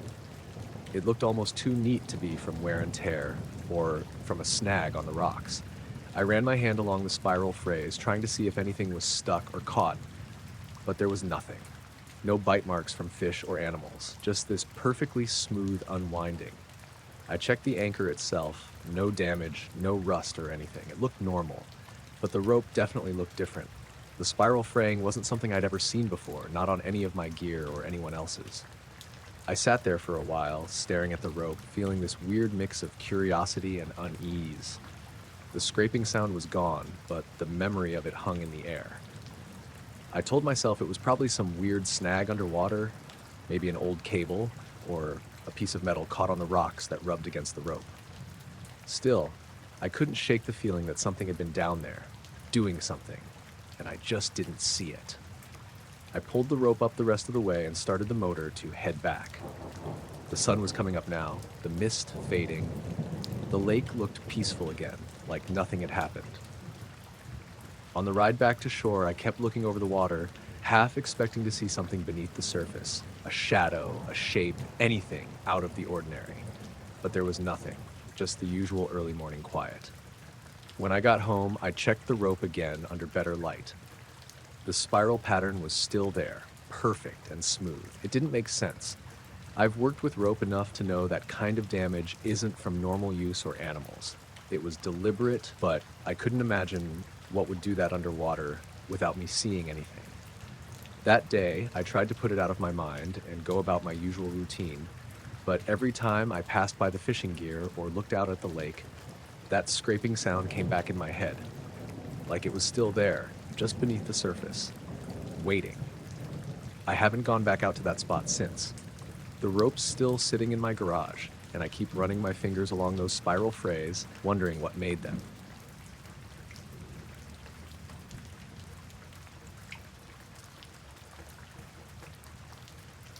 I was flying a regional route from Denver to Indianapolis. Nothing unusual about the flight, one of those late-night runs, mostly cargo with a few passengers. Sky was clear, visibility good, no turbulence to speak of. I was in the left seat. We were cruising at 36,000 feet, somewhere over eastern Kansas. It was around 1:40 a.m. We'd been in radio contact with Kansas City Center, had just gotten a handoff for the next sector. Everything was calm, just that autopilot was doing most of the work. My first officer was going over the next waypoint when I saw something out the front glass. There was a light, steady white. Looked like another aircraft, maybe 15 or 20 miles out, just slightly above our altitude. That's not uncommon in busy airspace, so I didn't think much of it at first. I watched it a few seconds to make sure it wasn't on a converging path. It looked stationary relative to us, Qatar, which usually means it's going the same direction. I asked Center if they had any traffic at our 1 o'clock, maybe FL 370. They came back and said negative, no known traffic ahead of us. I remember that clearly because I repeated nothing at all, and the controller confirmed it. No transponder return, nothing on radar. At that point, I figured it was probably a distant plane and just not showing up on our scope yet. But I kept watching it. It was a bright, sharp point, whiter than usual navigation lights, didn't flicker or strobe. After maybe a minute, it started to drift slowly to the right in my field of view, like it was banking. But instead of a gentle turn like an aircraft would normally make, it suddenly made a perfect 90-degree turn, like snapping a ruler, and shot off to the right. It didn't bank, it didn't curve. Just straight line movement, then an instant corner, and gone. I don't mean it faded out. I mean it moved right and vanished in a fraction of a second. I didn't say anything for a couple seconds. I just sat there staring at where it had been. Then I asked my FO, "Did you see that?" He said, "What the hell was that?" So I knew I wasn't imagining it. I called Center again and said we saw unidentified traffic maneuvering ahead of us. They asked for clarification, and I told them we had visual on a light that executed a high-speed 90-degree turn and disappeared. There was silence for a few beats. Then they just asked if we were maintaining course and altitude. We said we were. They didn't mention it again. I checked our TCAS. Nothing, not even a ghost blip. Whatever it wasn't transmitting. We kept flying. I think we were both quiet for a while after that, My FO asked me at one point if I thought it could have been a drone, but we were at 36,000 feet, and no drone I know of moves like that. And the speed and sharpness of that turn didn't look like anything aerodynamic. We landed in Indy around 3:15. Normal approach, normal landing. I filed the report like I'm supposed to: position, time, altitude, visual contact with unidentified aerial object. Nobody followed up.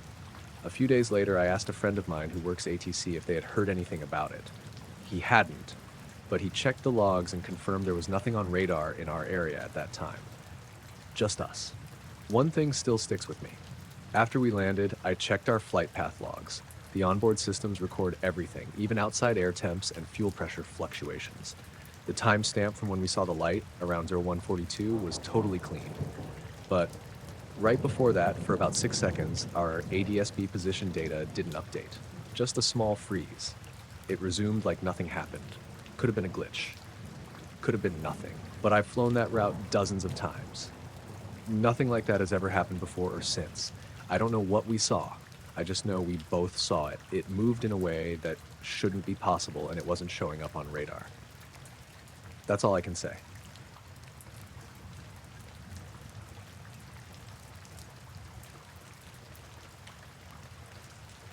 It was during whitetail season, mid-November, out on my cousin's land in northern Wisconsin. He's got about 40 acres of mixed hardwoods and swamp, real quiet area. No houses for a couple miles in any direction. It was a Saturday morning, just after 6. Cold, damp, one of those mornings where the frost clings to everything and you can hear your own breathing. I was up in a tree stand I'd set a few days earlier. It faced a clearing about 30 yards wide with thick woods behind it. Beyond that, the terrain slopes down into a marsh. I'd seen deer cross through that spot plenty of times. That morning, it was especially foggy, one of those heavy, wet fogs that hangs low and doesn't burn off even after sunrise. I'd gotten into the stand before first light, no flashlight, just felt my way up like I've done 100 times. I had my thermos, a pack of jerky, and my old Remington 308 with the loophole scope I've had since high school. Nothing fancy, but it's reliable. For the first hour or so, it was the usual. Squirrels rustling, distant crows, maybe a fox barking somewhere far off. Then around 7:15, I caught something moving through the fog, maybe 30 or 40 yards out. It wasn't a deer, too low to the ground, and it didn't move like one. It was smooth, almost gliding. I thought maybe it was mist playing tricks, or a shadow from the trees shifting, but I raised the rifle to get a better look through the scope. That's when I noticed the glass was completely fogged on the inside. I lowered it and looked at the objective lens, clear. Eyepiece, also clear. But when I looked through it again, it was like staring into milk. No visibility. I've used that rifle in freezing rain, and the scope's never fogged on the inside. While I was messing with it, I looked back up and saw something in the clearing. It was big, bigger than a pickup, oval-shaped, maybe 30 feet across, silver or at least reflective. It was hard to tell in the fog. It hovered just above the tree line, maybe 20 feet up, completely still. No sound, no lights. The air around it looked denser, like the fog was thicker around the edges of it, clinging to it. I blinked once, just a normal blink. When I opened my eyes, it was gone. Not like it zipped off or disappeared with a flash. It just wasn't there anymore. 1 second it was sitting there in the fog, clear as day, and the next it wasn't. The clearing looked normal again. No branches moved, no wind, dead silent. I sat there, not moving, for probably 10 full minutes. Rifle across my lap, still fogged. I didn't even try looking through it again. Eventually, I pulled out my phone, mostly to check the time. 7:27. I had 2 bars of service, which is unusual for that spot. Normally, I'm lucky to get one. I didn't make any calls. I just watched the clearing. At 8, I climbed down. I don't know why. I hadn't seen a single deer, and I usually stay up until at least 10, but something felt off. Not panic, not even fear, just this pressure, like I wasn't supposed to be there anymore. I packed up, took the safety off my rifle, and walked out. The whole way back to the truck, I kept checking behind me. I didn't hear anything following, but I had the feeling you get when someone's staring at you. That sense that if you turned around fast enough, you'd catch something ducking out of sight. Back at the truck, I checked the scope again. Still fogged. Not a trace of moisture on the outside. I thought maybe it was a temperature thing, warm breath on cold glass. But again, the lenses were clean. It was the inside of the tube that was milky. When I got home, I put the rifle inside and left it alone for a couple hours. Around noon, I checked the scope again and it had cleared up completely. Crystal clear, like nothing had ever been wrong with it. That afternoon, I called my cousin, who hunts the other side of the property. Asked if he'd seen anything weird that morning. He said no, just some fresh sign and a few doe prints. Nothing out of the ordinary. I didn't tell him what I saw. That night, I went over the rifle with a light, trying to see if maybe the seals on the scope were failing. No cracks, no loose rings, no fogging since. I've used it 3 times since that morning, and it's worked like normal. I keep thinking about that shape in the fog, the way it hovered without sound, the way it just disappeared between blinks. I didn't feel threatened, but I didn't feel welcome either. Like I'd seen something I wasn't supposed to, just for a moment. I haven't gone back to that tree stand since.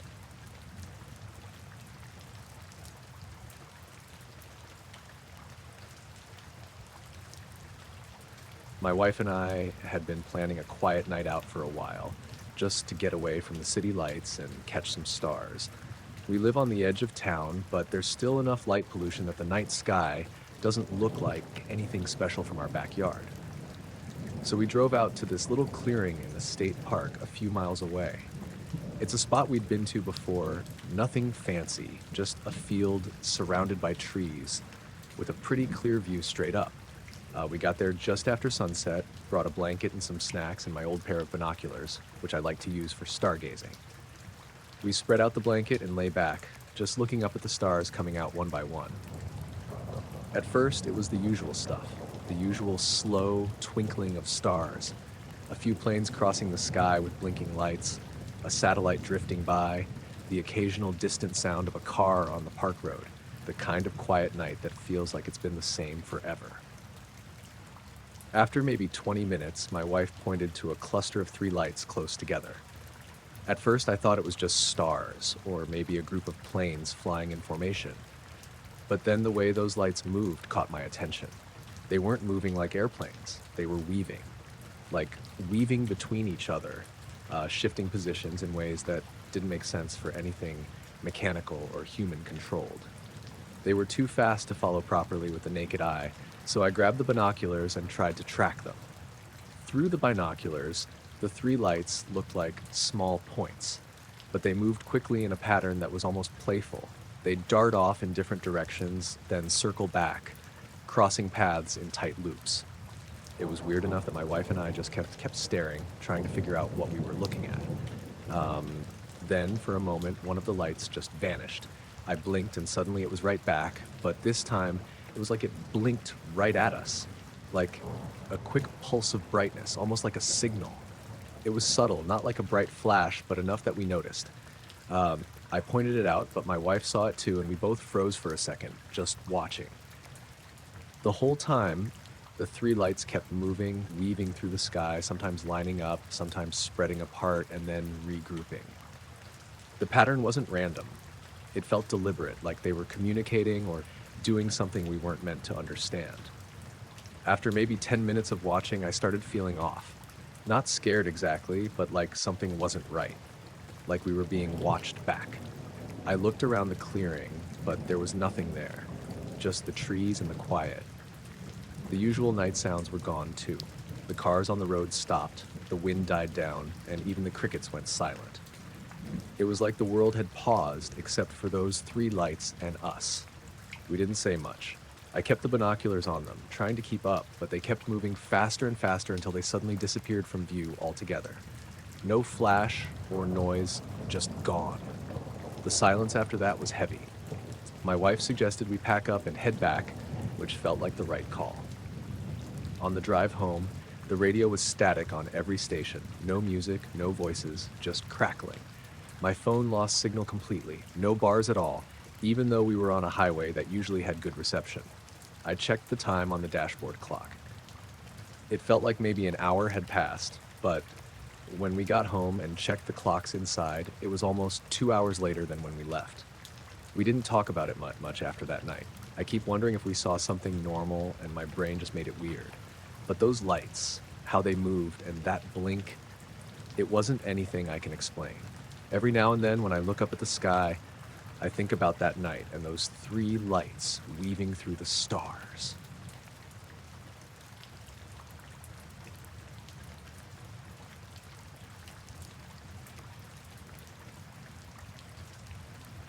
I was out running late one night, like I usually do when everything's quiet and the streets are empty. It was around midnight, cool but not cold, and I had my usual gear: running shoes, shorts, a hoodie tied around my waist, and a little headlamp clipped to my belt. I don't always turn it on, but sometimes I like to have it ready just in case. I'd been following the same route for a while, a loop through some residential neighborhoods and a bit of a back road that cuts through a patch of woods. I like that part because it's dark, away from streetlights, and the only noises are usually the wind or maybe a few crickets. That night, about halfway through my run, I came to this stretch of road I'd run before a bunch of times. It's just a two-lane road, nothing fancy, with trees on both sides. But when I stepped onto it this time, something was off. The whole road was glowing. Not bright, not like headlights or a neon sign, but a soft greenish light that seemed to cover everything. The asphalt, the trees, the grass on the shoulder. It was almost like someone had spread a thin layer of light over the whole area. The glow was subtle, kind of eerie, but it wasn't harsh or flashing. It just sat there, steady and quiet. I stopped for a second, blinking to make sure my eyes weren't playing tricks. I turned my headlamp on, just a quick tap. The moment the light flicked on, the green glow vanished, like someone had flipped a switch. The road and trees went back to normal darkness, except for the beam of my headlamp. I turned the light off, and the greenish glow came back, slowly filling the road again. I tried it a couple of times, flicking the headlamp on and off, and every time the glow disappeared when the light was on, then came back once it was off. I wasn't sure what to make of it. It wasn't something I'd ever seen before. The road definitely didn't have any streetlights, and there weren't any houses or signs that could explain it. No cars around either, just that weird, faint green light. I slowed down to a walk, scanning the edges of the road where the glow touched the trees and grass. Everything looked normal, except for the color. No animals, no reflections, no fog, or anything else that could explain it. As I kept walking, the feeling started creeping up on me, like I was being watched, or maybe like something was just barely there, hidden in the dark around me. I looked up at the sky, which was clear and full of stars. No planes, no helicopters, just the usual quiet. Then I heard something, a soft rustling sound coming from the trees on my right. It wasn't loud, more like the leaves shifting, but it made me stop again. I turned my headlamp back on and swept the light through the woods, but saw nothing. No movement, no eyes, no shapes. I turned the light off again, just to check. The green glow returned, stronger this time, like it was responding to the darkness. I kept moving slowly, watching and listening. After a few minutes, the rustling sound came again, this time from the left side. I stopped and tried to focus. It wasn't regular animal sounds, no birds, no squirrels. It was too steady and deliberate, almost like something was moving carefully, making sure I noticed, but not getting too close. I started feeling uneasy, the kind of feeling you get when you realize you're not alone, but can't see what's around you. I wanted to run, but my legs felt heavy, and I didn't want to turn my headlamp back on because the glow disappeared every time. I kept walking, trying to stay calm and keep my breathing steady. The road ahead was empty, but the green light made the shadows longer and more twisted than usual. After maybe 10 minutes, I reached a bend in the road where the trees opened up a little. The glow was brighter here, covering the whole clearing in that faint greenish light. I stopped again and looked around carefully. That's when I noticed something else. The air felt different. Not colder or warmer, just heavier. Like the space around me had thickened or was pressing in a little. I switched on my headlamp briefly, shining it around the clearing, but again, the light killed the glow. When I turned it off, the greenish light was back, and the air felt lighter again, but the heaviness stayed just under the surface, like a quiet weight. I started to jog again, wanting to get out of there, but the glow stayed with me as I moved down the road. The weird part was that the light didn't move. It stayed fixed to the road and the trees around it, like it was part of that place. At some point, I must have hit a spot where the glow ended. I don't know exactly where, but suddenly the greenish light just stopped, and I was back in normal darkness. I flicked my headlamp on and off a few times to be sure, but that part of the road was just like any other night. I checked my phone to see the time. I'd been on that stretch longer than I thought, almost 20 minutes. As I got closer to my car, the glow was completely gone. The streetlights near my neighborhood were back to their usual yellow-orange, and everything looked normal again. I kept looking back over my shoulder while I jogged home, half expecting to see that faint green light creeping after me, but there was nothing. When I got inside, I checked my watch and my phone to see if anything was weird with the time or GPS, but everything looked normal. I felt okay physically, but that strange feeling, like something unseen was still there, just out of sight, stuck with me for the rest of the night. I haven't been back to that part of the road since, and I still don't know what the green light was or what was moving in the woods. All I know is that sometimes when it's really dark and quiet, I swear I can almost see that glow again, just at the edge of my vision.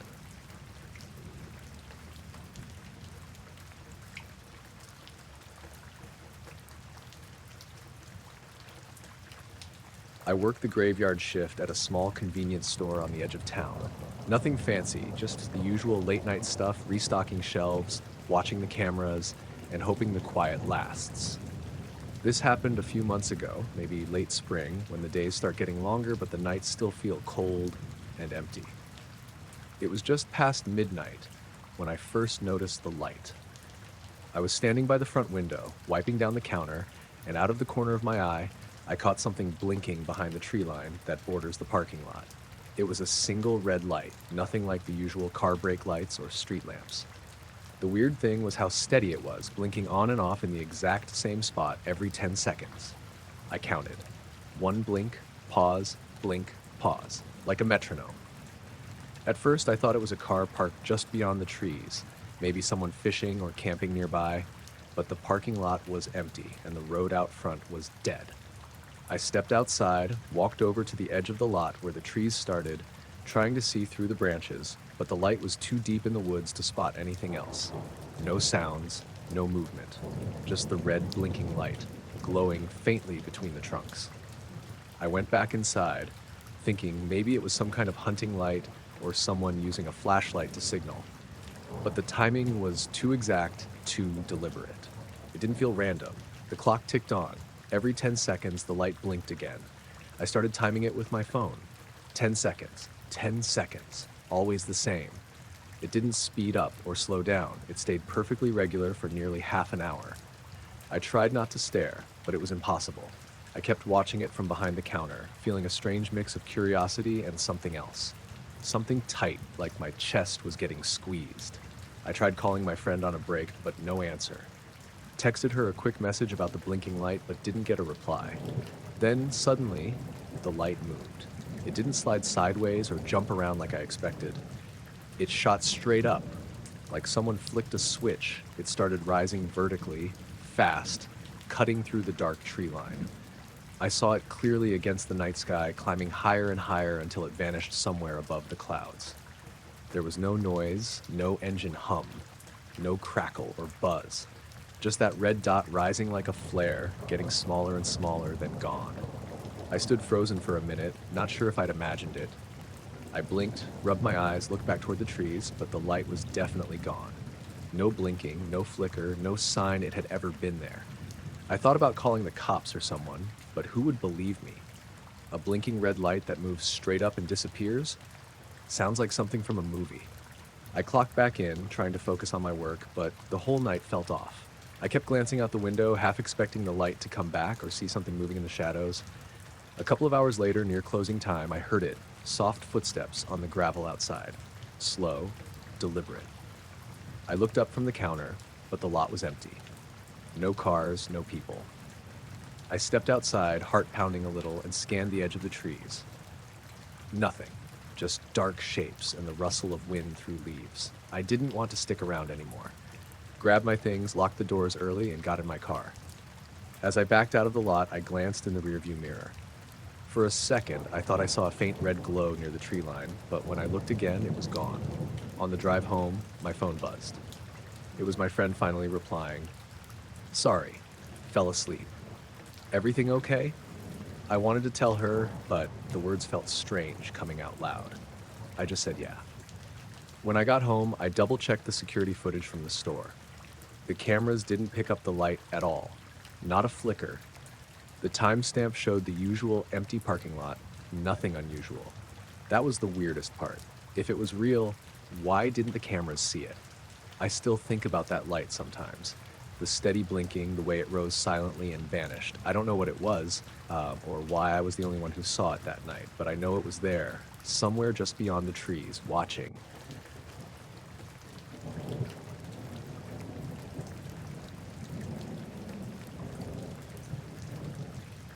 I was out in the backyard with my telescope like I did most clear nights. Nothing special about this one at first, just me, some cold air, and the usual quiet. I'm not an expert or anything, just someone who enjoys looking up at the sky and spotting planets or constellations. I keep a notebook where I jot down anything interesting, just as a habit. This night, I wasn't really expecting anything out of the ordinary. The sky was pretty clear, not a cloud in sight. No moon either, which is usually perfect for stargazing. Without the moon's glare, the stars were sharp, almost sparkling, like someone had cranked up the brightness on the whole sky. I was checking out some distant clusters when I noticed something odd. I looked up from my scope and caught a glimpse of, well, a shape. It was huge, way bigger than any airplane or helicopter I'd seen at night. It was just there, hovering silently overhead. I'm not great with distance or size when it comes to things in the sky, but this thing blocked out a chunk of stars behind it, like a shadow on the sky itself. Except, when I looked down at the ground, there was no shadow. The grass, the fence, the side of the house, all lit normally by the scattered starlight. That was the first weird part. I thought maybe it was some kind of cloud, but the sky was clear, and this shape was sharp-edged, not fluffy or wispy. It didn't move like a cloud either. It stayed in the same spot, completely still, just blocking the stars in one big patch. No blinking lights, no sound. I tried listening carefully, but all I could hear was the faint hum of the neighborhood. Distant cars, a dog barking, nothing unusual. I swung my telescope over to it, hoping to get a better look. Through the lens, I saw nothing but an empty dark patch, like a black hole in the stars. No detail, no texture, no reflection, no blinking lights.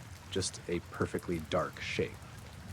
At first, I thought maybe it was some kind of weather balloon or one of those massive advertising blimps, but those usually have lights or markings, and I would have seen something on the ground by now. Plus, this thing was completely silent and motionless. It didn't drift with the wind or change shape. I went inside to grab my phone to try and film it, but when I looked back outside, the shape was still there. The sky around it was bright with stars, except for this perfect black patch. I pointed my phone up, but the camera couldn't pick it up. On the screen, it looked like I was just pointing at an empty patch of night sky. No shape, no shadow, nothing. I tried the flashlight on my phone, shining it up towards it. Still no shadow on the ground, no glow, nothing unusual. That made me more nervous. If it was something real, why didn't it interact with the environment at all? I stepped back into the backyard, trying to get a wider view. The neighborhood was quiet, most windows dark. A few streetlights flickered in the distance, but none near me. I noticed my dog had stopped barking a few minutes ago and was sitting on the porch, looking up too. He was unusually still, staring at the sky with his ears perked. Normally, he'd be excited or confused by something like this, but he just sat, watching. I tried to call a neighbor, but no one answered their porch lights or doors. It was like the whole street was asleep or ignoring whatever was happening. I checked my watch. I'd been out there for maybe 10 minutes, but it felt longer. I looked back up at the shape. It hadn't moved an inch. I started to feel a tightness in my chest. Not full panic, but definitely something unsettled. The silence, the stillness, the way the shape just stayed there, blocking the stars without a shadow or a sound, it didn't make sense. I tried talking to myself, rationalizing. Maybe it was some weird atmospheric thing, like a jet contrail or a trick of light, but none of it fit. No clouds, no fog, no lights. After a while, I noticed something else. The stars around the edge of the shape seemed to flicker, almost like they were struggling to stay visible. It was subtle, like a weak signal losing strength.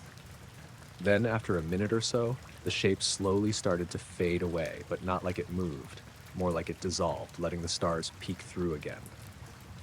When it was gone, the sky looked normal. The stars were all there, and the neighborhood felt normal again. I went inside, double-checked the time. A little more than half an hour had passed since I first noticed it. I looked at my notes and tried to write down everything, but the details felt fuzzy, like a dream slipping away. Later that night, I looked up the weather reports, anything about unusual sightings or reports from neighbors. Nothing. No planes, no drones, no meteor showers, or weird atmospheric conditions. I tried to find a logical explanation, but the shape, the silence, the missing shadow, it didn't add up. I keep going back to the moment when I saw the stars disappear behind it. Whatever it was something that wasn't supposed to be there. I haven't told many people, mostly because I don't want to sound crazy, but every time I look up at a clear, moonless night, I think about that dark shape and the way it just hung there, silent and still, blocking the stars without a trace. I don't know what it was. Maybe it was nothing. Maybe it was something. Either way, it was real enough to make me question what I thought I understood about the night sky.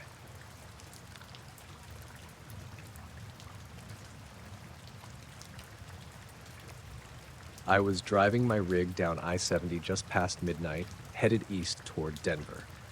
The highway was mostly empty, and I had the radio off because I was tired and just wanted to zone out for a while.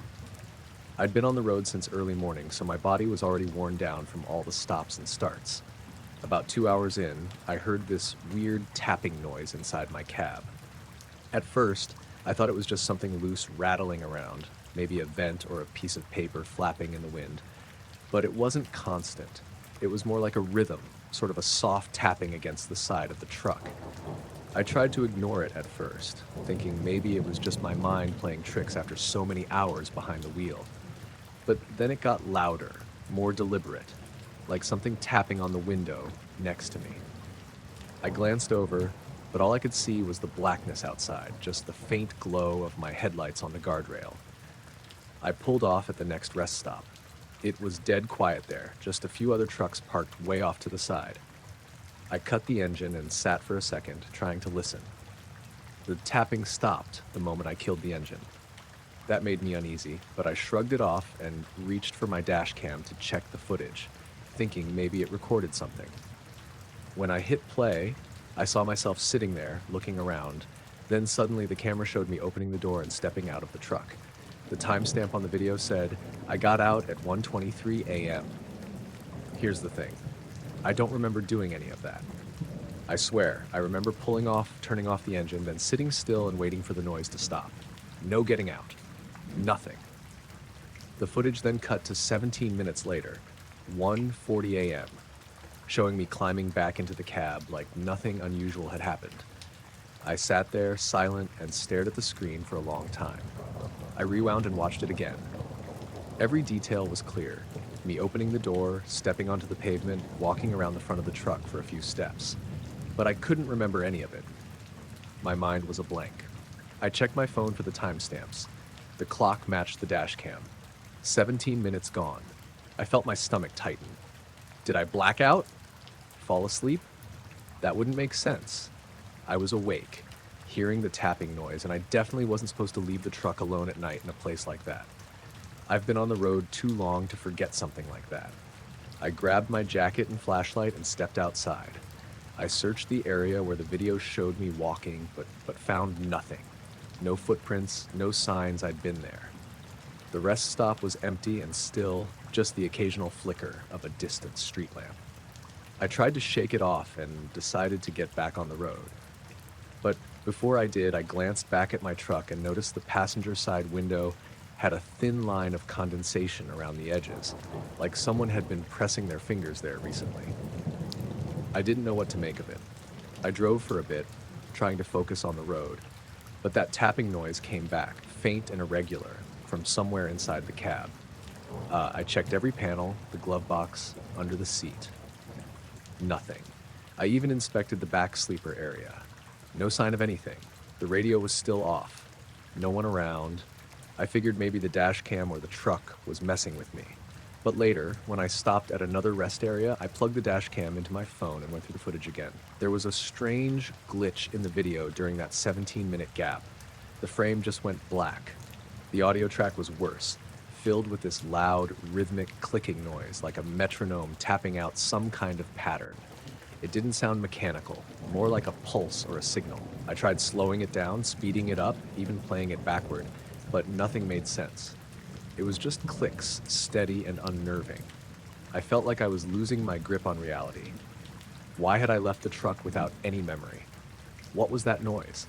And why did the window have those fingerprints, even though no one else was around? When I got home a couple of days later, I showed the footage to my brother. He's not the type to believe in weird stuff, but even he looked uneasy watching the gap in the video. "You sure you're not mixing up your memories?" he asked. "I don't know," I said. "It feels like something else was going on, but I can't figure out what." I kept the dash cam footage, but I haven't watched that part again. Sometimes I worry if looking too close will mess with me more. I still drive the same route, same truck, but every once in a while that tapping comes back. It's softer now, like a whisper against the window. I check around, but I'm always alone. I don't know what happened that night. I just know there's a piece missing, and that's the part that won't let me rest.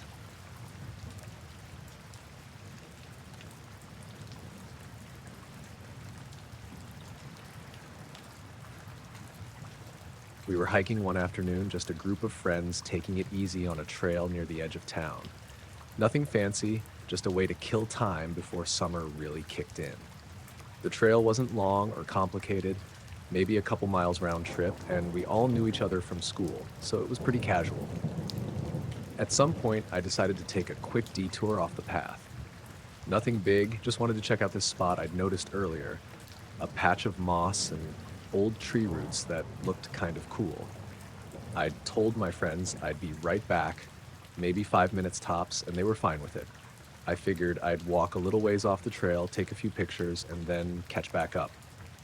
But the weird thing is, when I turned back to find them, it felt like barely any time had passed. I mean, I'd only been gone for what I thought was 5 minutes, maybe less. The sun was still pretty high, the shadows hadn't moved much, and I wasn't even tired or thirsty. I called out a few times and eventually saw them a little ways down the trail, just standing there. They looked tense, like they were waiting for me, but not just waiting, like something was wrong. When I got up to them, the first thing I heard was Mike asking if I was okay. Then someone else said they were worried, that I'd been gone for almost 2 hours. I laughed it off at first. "No way," I said. "I was only gone a few minutes." They all looked at me like I was crazy. I checked my watch. The time hadn't jumped or anything. According to it, about 5 minutes had passed since I left the group. I told them that. They kept shaking their heads, insisting I couldn't have been gone that short because they'd been looking for me for almost 2 hours. That's when I noticed it. They looked worn out, like they'd been wandering for a long time. Clothes dirtier than when we started, faces a little scratched up. I was fine, not a scratch or a dirt smudge on me.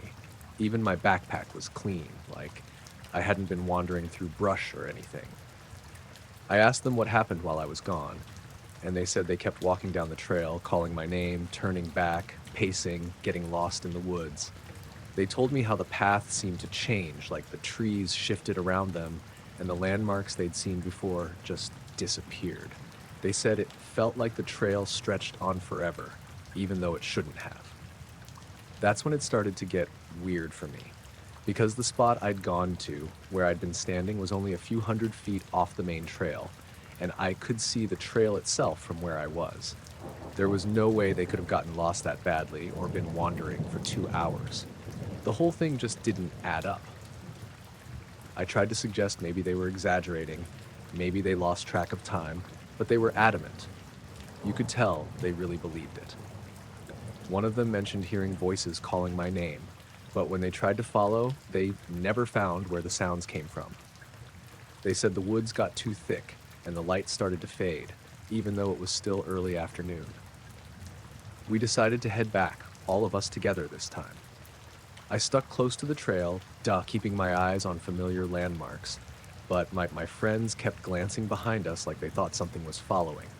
I asked them about it, and they said they thought they saw something moving between the trees, just out of clear sight. They weren't sure if it was an animal or something else. The rest of the hike back was quiet.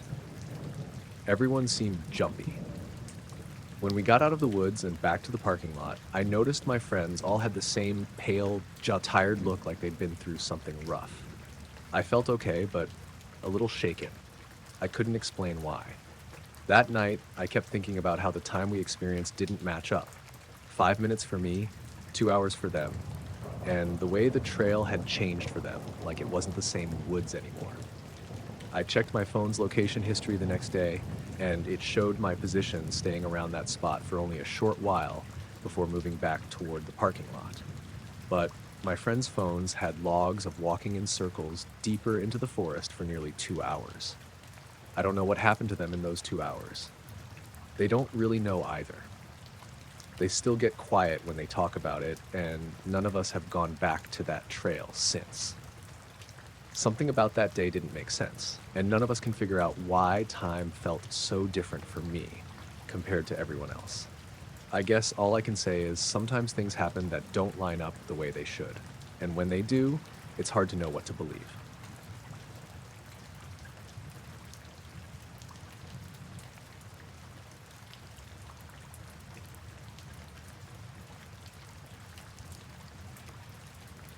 It started around 9:20 p.m., give or take a couple minutes.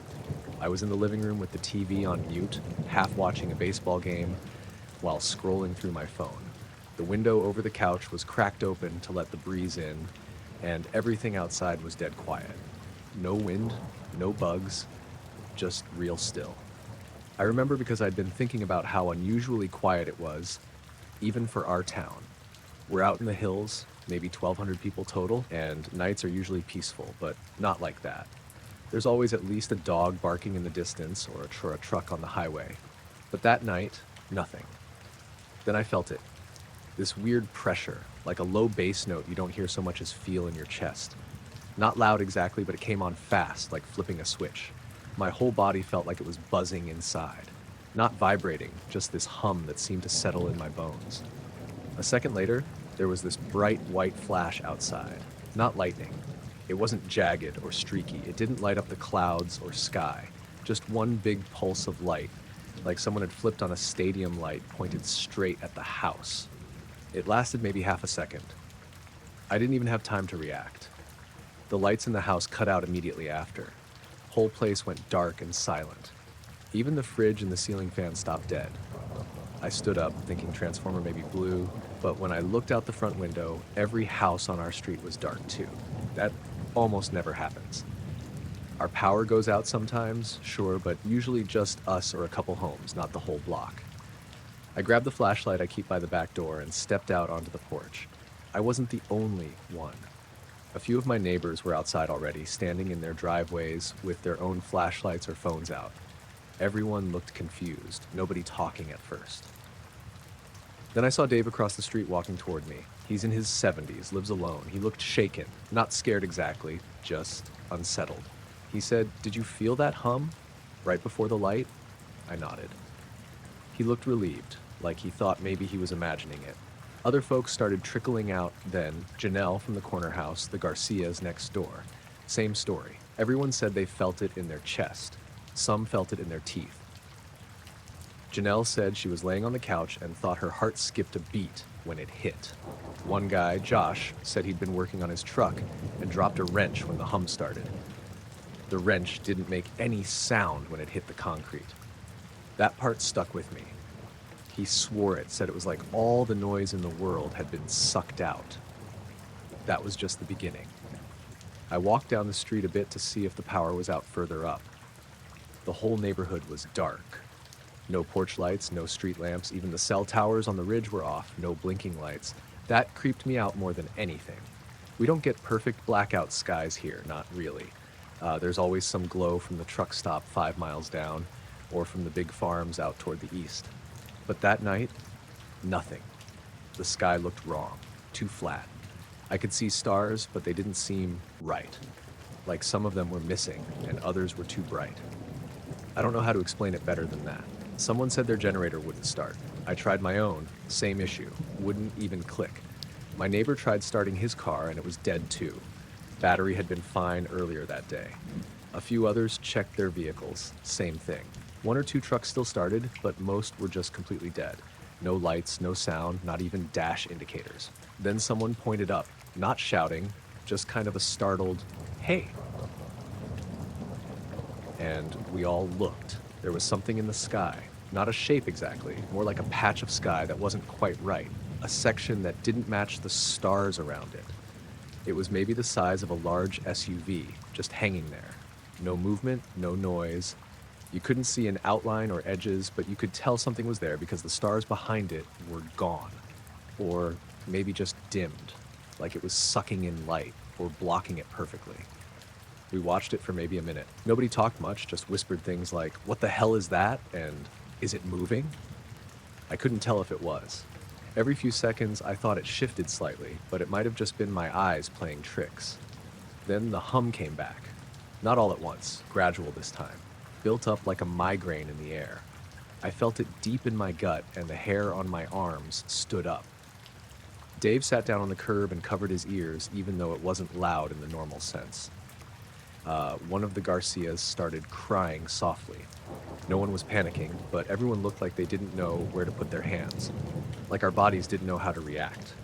The shape, or whatever it was, started to fade then. Not shoot off or blink away. Just slowly stopped being visible. The stars behind it came back little by little. Once it was gone, the hum dropped off too, like someone slowly turning a dial down to 0. About 10 seconds later, half the porch lights on the block flicked on at the same time. Then the street lights. My house came back online with a loud click, like the surge protector under the TV had just woken up. Everyone's phones lit up again. A couple cars alarmed randomly, then shut off. The weirdest part? My watch said 9:21. I swear the whole thing took longer than that. Felt like at least 20 minutes had passed. The rest of the night was quiet. A few people stayed outside and talked, but most went back in. Nobody called the cops or anything. What would we say? The next day I asked around. Almost everyone in town felt the hum. Some folks near the edge of town didn't see the light, but their power went out at the exact same time. Two guys who live over by the grain silos said they saw birds take off all at once just before it happened. Not flying in a group, just shooting off in every direction like they'd been startled. There was no official explanation. The power company blamed a substation surge, but that didn't cover the vehicles stalling or the generators not working, and nobody mentioned the hum or the shape in the sky. Not in any public way. I still don't know what we saw. All I know is it wasn't just me, and it wasn't normal. I've lived here 43 years. I've seen tornadoes, chemical fires, ice storms. That night didn't fit any of those. It felt like something passed over us, or through us.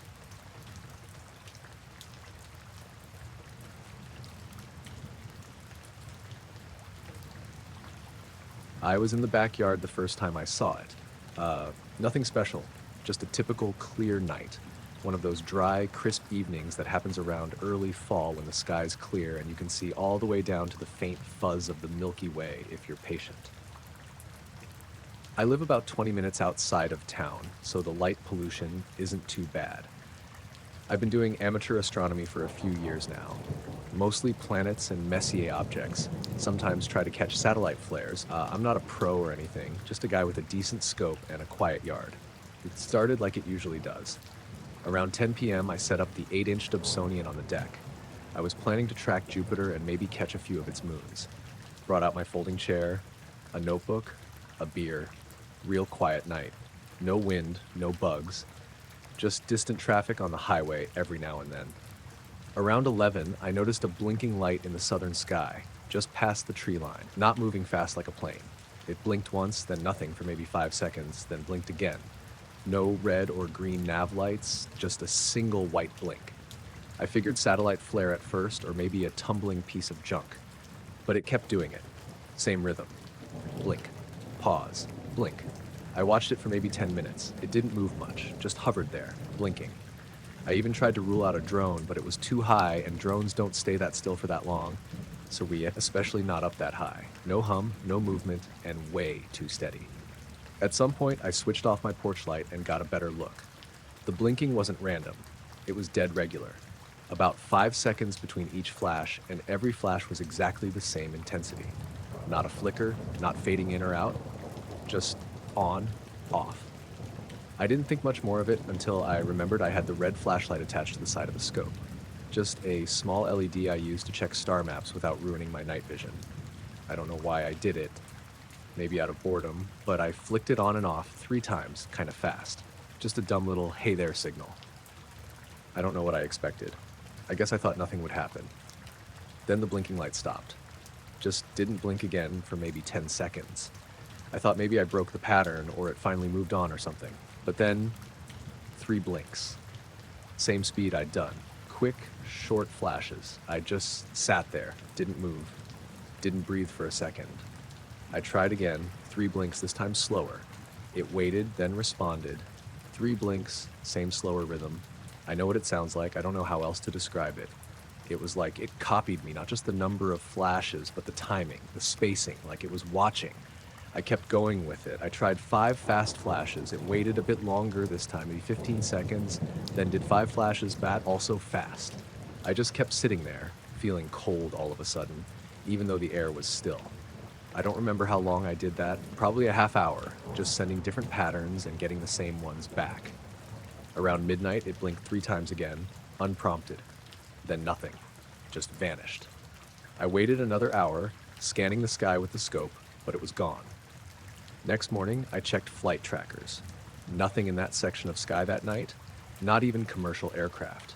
I even checked with a local drone hobby group I lurk in. Nobody was flying out that far, especially not something that high up. I didn't say anything to anyone, just wrote it in my logbook and forgot about it for a while.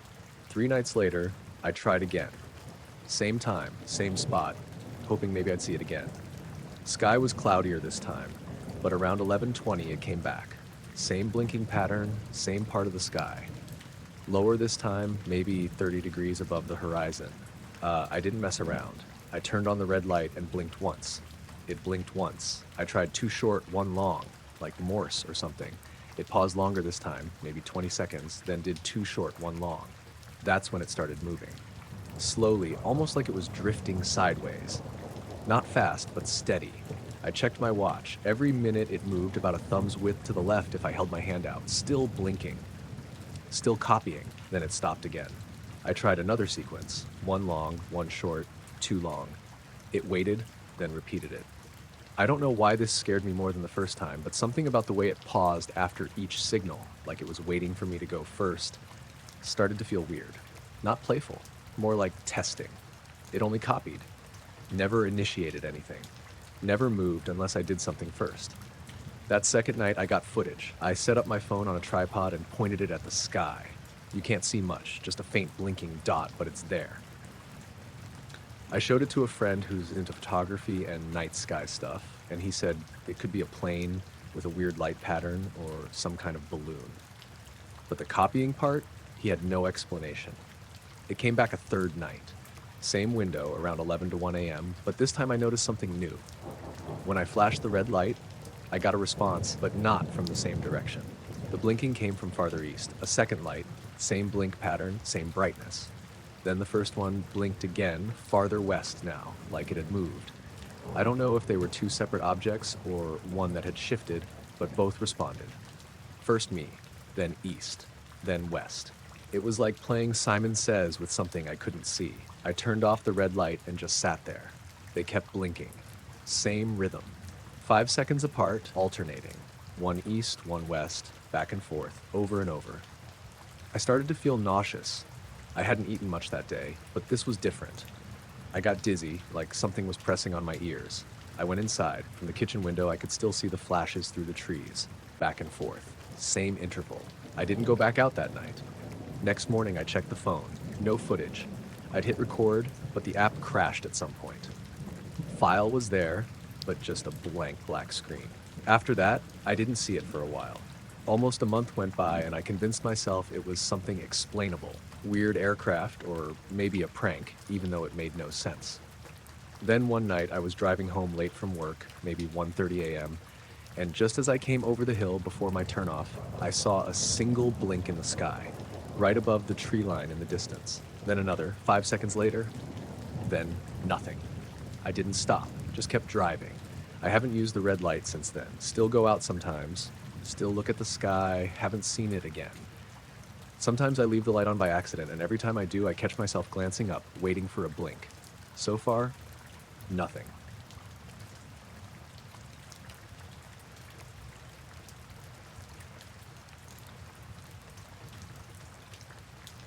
I went camping alone last fall. It wasn't anything new. I do solo trips pretty often, usually late in the season when the parks are empty. I like the quiet, and I know how to take care of myself. I had the gear, the maps, the food, the emergency beacon. It wasn't reckless. This was in northern Arizona near the Mogollon Rim. There's a spot I go to that's off one of those rough forest roads, unpaved, lots of washboarding, not well traveled. You wouldn't stumble on it by accident. I picked it because it's remote, but not inaccessible.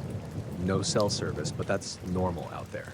I got in around 4 in the afternoon. It was a little cloudy, but dry.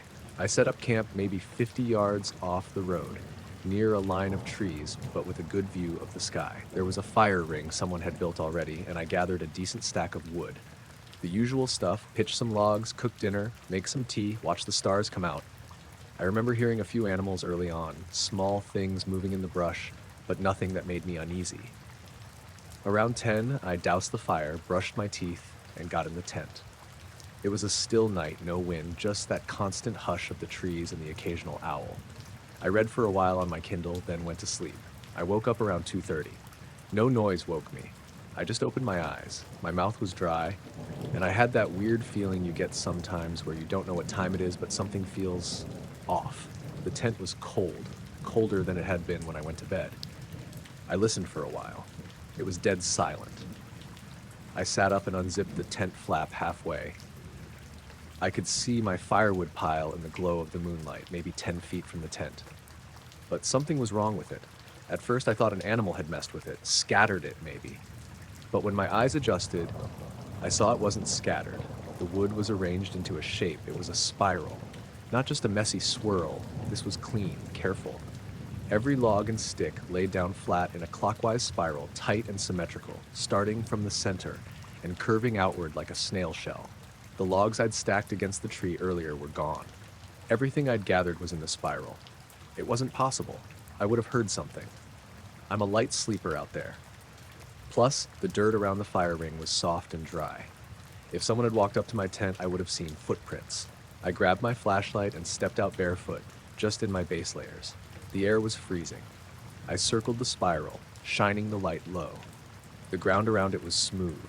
No tracks, not from boots, not from paws, not even mine.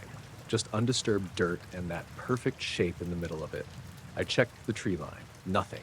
Just black trees and silence. I didn't know what to do.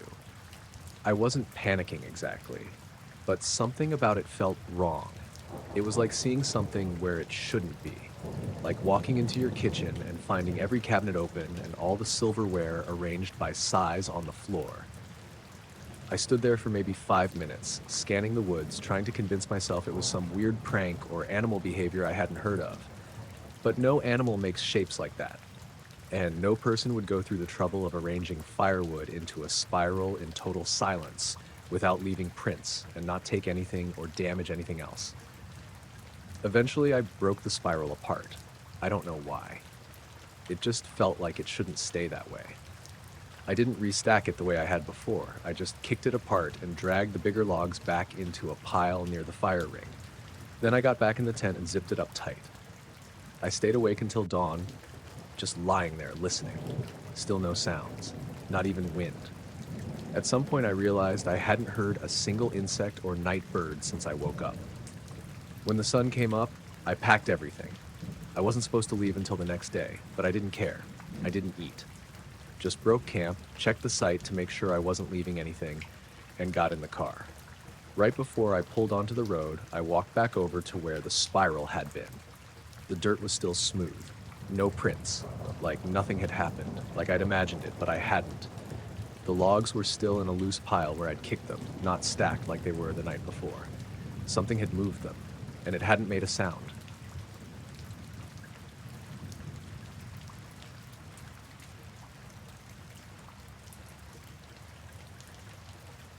We weren't planning to stop. It just sort of happened. We were driving back from visiting her parents out in Boone. It was late, close to midnight, and we were coming down that long stretch of 221 before it curves south past the ridges. It's quiet up there at night. No houses, barely any lights, just empty roads and forest. You can usually see stars real clear once you get up high enough. She saw the turnout first, just a gravel patch off the road with a guardrail, one of those overlooks people pull into during the day to take photos. She asked if we could stop for a few minutes, stretch our legs. I wasn't in a hurry, so I pulled in. I cut the engine but left the battery on so we could still have the heater going. It was cold for April. Not freezing, but that kind of mountain chill that sticks in your jacket. We got out and leaned against the hood. The view was pretty good. No clouds, barely a breeze, sky full of stars. We didn't say much at first, just stood there. About 5 minutes in, she got back in the car to warm up. I stayed outside. That's when I noticed the weird feeling. Not a sound or anything, just a pressure. Like my ears were popping, except they weren't. The air felt off. Heavy, maybe? Not storm heavy, just strange. I figured maybe I needed to pop my ears, so I swallowed and yawned a few times. Didn't help. She rolled down the window and said, "Do the lights look dim to you?" I looked over. The interior dome light was on since her door hadn't shut all the way, and yeah, it looked lower than normal. Not flickering, not dying, just faint, like it was running on half power. I walked over and opened my door. The dashboard lights were dim too. The radio screen was on, but the numbers looked fuzzy, almost like a dying flashlight. I figured maybe the battery was going bad, which didn't make sense since the car was only 2 years old, but still, we'd had it in for service just a couple months back. I got in and turned the key to start the engine. Nothing. No click, no attempt, not even a starter sound. Just nothing. She looked at me and asked if the battery was dead. I didn't answer right away, I just stared at the dash. All the lights faded out completely, one by one, until the whole car went black. I tried the key again. Dead. I even popped the hood and checked the terminals. They were tight, no corrosion, the headlights wouldn't come on, the dome light was out, even the hazard lights wouldn't work. It was like the whole electrical system just shut down at the same time. While I was standing there with the hood open, I heard something weird. It was really faint at first, like the hum of an old refrigerator. I thought it might have been in my head. But she stepped out and said, "Do you hear that?" So it wasn't just me. It was low, but not from any one direction, almost like it was coming from the air itself. Not like a plane overhead or anything mechanical, just this steady vibration, like standing next to a big engine, except there wasn't anything around us. No cars on the road, no buildings, no power lines nearby. I started looking up. The stars were still out, but something felt wrong about the sky. It's hard to explain. There wasn't anything obvious to see, no lights or shapes, but there was this feeling of being watched, like something was above us and we just couldn't see it. She stood next to me, arms crossed, really quiet. Then she said, "My phone's not working." I pulled mine out. No signal, which wasn't too weird. Those mountains have dead zones, but the weird part was the screen. It lit up when I tapped it, but none of the apps would open. Just frozen. Like it was trying to work, but couldn't. I tried to restart it, but it just stayed on the shutdown screen. That hum kept going.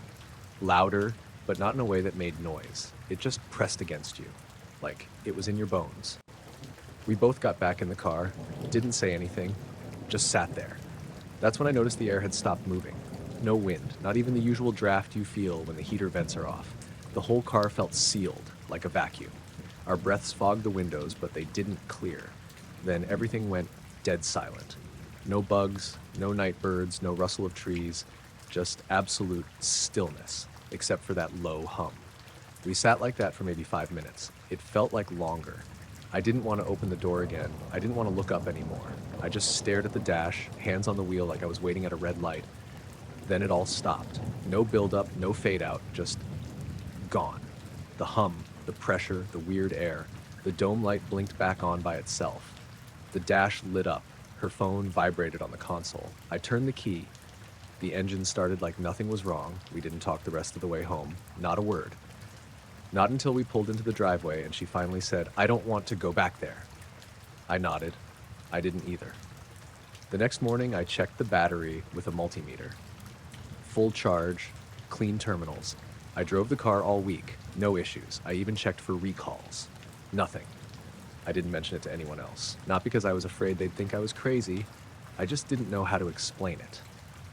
We never did go back up that road at night. Even when we took trips out that way, we stuck to the lower routes. I still wonder what would have happened if we'd stayed longer, or gotten out again, or looked straight up.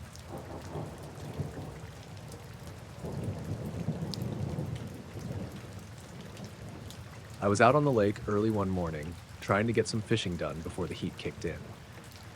It was just me, my small boat, and the usual quiet you get before the world wakes up. The water was calm, the sky mostly clear with just a few clouds drifting east. I'd been out there a couple hours already, and honestly, it was a pretty slow morning. No bites, no movement besides the occasional ripple from the wind. That's when I noticed it. The wind just stopped. Not a breeze, not a shift, just dead still. The water flattened out like glass, which was weird because there had been a steady breeze coming across the lake for the last couple hours. It didn't make sense for it to just cut out like that, especially so suddenly. I looked around, kind of expecting something to explain it, but nothing. No storm clouds, no distant thunder, no planes or anything like that. Just this strange, heavy silence. Then I saw the birds. Normally in the morning, they're scattered all over, perching, flying in different directions, chasing bugs. But now every single bird in the area was circling tight, real tight, like they were stuck in this weird spiral right above the water. I mean, I counted at least 20, maybe 30 of them, all swirling like they were drawn to some invisible center. I stared up, and that's when I noticed the shape. It was dark, like a big blotch in the sky, but it wasn't like a cloud. It was hazy, sort of like smoke, but without any smell or movement. The weird part was that it didn't reflect any light. You know how even clouds catch sunlight and glow a little on the edges? This thing didn't. It just sat there, a flat, dark mass against the sky, and it didn't cast a shadow on the water below. I kept squinting, trying to figure out what it was. At first, I thought maybe it was just a trick of the light, or some kind of shadow from a big storm far off, but the rest of the sky was bright and clear. The sun was just coming up behind it, and the light seemed to pass right through the edges without changing the shape or color. The birds kept circling, tighter and tighter. Their calls were all around me now, sharp, frantic, but there was no panic in them, more like they were stuck in a pattern they couldn't break. I tried to get my phone out to record it, but as soon as I touched it, the screen flickered and went black. Battery dead, which was weird because I'd charged it fully the night before. I pulled it out again, but nothing. No amount of pressing the power button brought it back on. I was still staring up at that shape when I noticed another thing. No insects. Usually, on warm mornings by the water, you get bugs buzzing or landing on your skin. But there was nothing. No mosquitoes, no flies, nothing. I figured maybe I was just out in the middle of a patch with fewer bugs, so I looked down at the water. Even the usual birds that skim the surface weren't moving in or out of the lake. It was like everything had stopped except those circling birds. I started to feel kind of uneasy, but tried to keep it together. I'd been on the lake plenty of times and seen weird weather and bird behavior before. Still, this was different. I didn't want to jump to conclusions or freak myself out. After maybe 10 minutes, the shape didn't move. It just stayed there, hanging in the sky like a bruise. The birds kept circling and the wind was still gone. Then, gradually, the birds began to break formation, peeling off one by one. The wind started to pick up again, barely at first, and the water rippled back to life. I watched the dark shape as the breeze grew, and then it started to fade, like someone turned down a dimmer switch. It dissolved slowly into nothing, the edges blurring until it was gone. The birds scattered, flying off in different directions, and the air smelled normal again. I checked my phone, and after a minute, it finally came back on. Battery at 10%, which was Strange because it had been fully charged hours earlier. I didn't catch a picture or video. My hands were shaking too much, and honestly, I wasn't sure what to focus on. I packed up and started heading back to shore, feeling the normal sounds and smells of the morning return. The rest of the day, I kept thinking about what I saw. When I told a friend who fishes a lot, he said maybe it was some kind of weather phenomenon or a shadow from a plane or drone, but nothing he'd ever heard of acted like that. Completely black, no shadow, no reflection, and birds reacting like that. A couple nights later, I told my brother about it, and he asked if I'd been dreaming or had any drinks before I went out. I hadn't. I just know what I saw was real, but I don't know what it was. I checked the weather reports for that day and the following days. No storms, no atmospheric anomalies. Nothing that matched what I saw on the lake. Sometimes when I'm out fishing now, I keep an eye on the sky, but I haven't seen anything like that since. The birds act normal again. The wind blows like it's supposed to. But every so often, especially on still mornings, I find myself looking up, half expecting that dark shape to show up again, circling above the water, quiet and impossible to explain.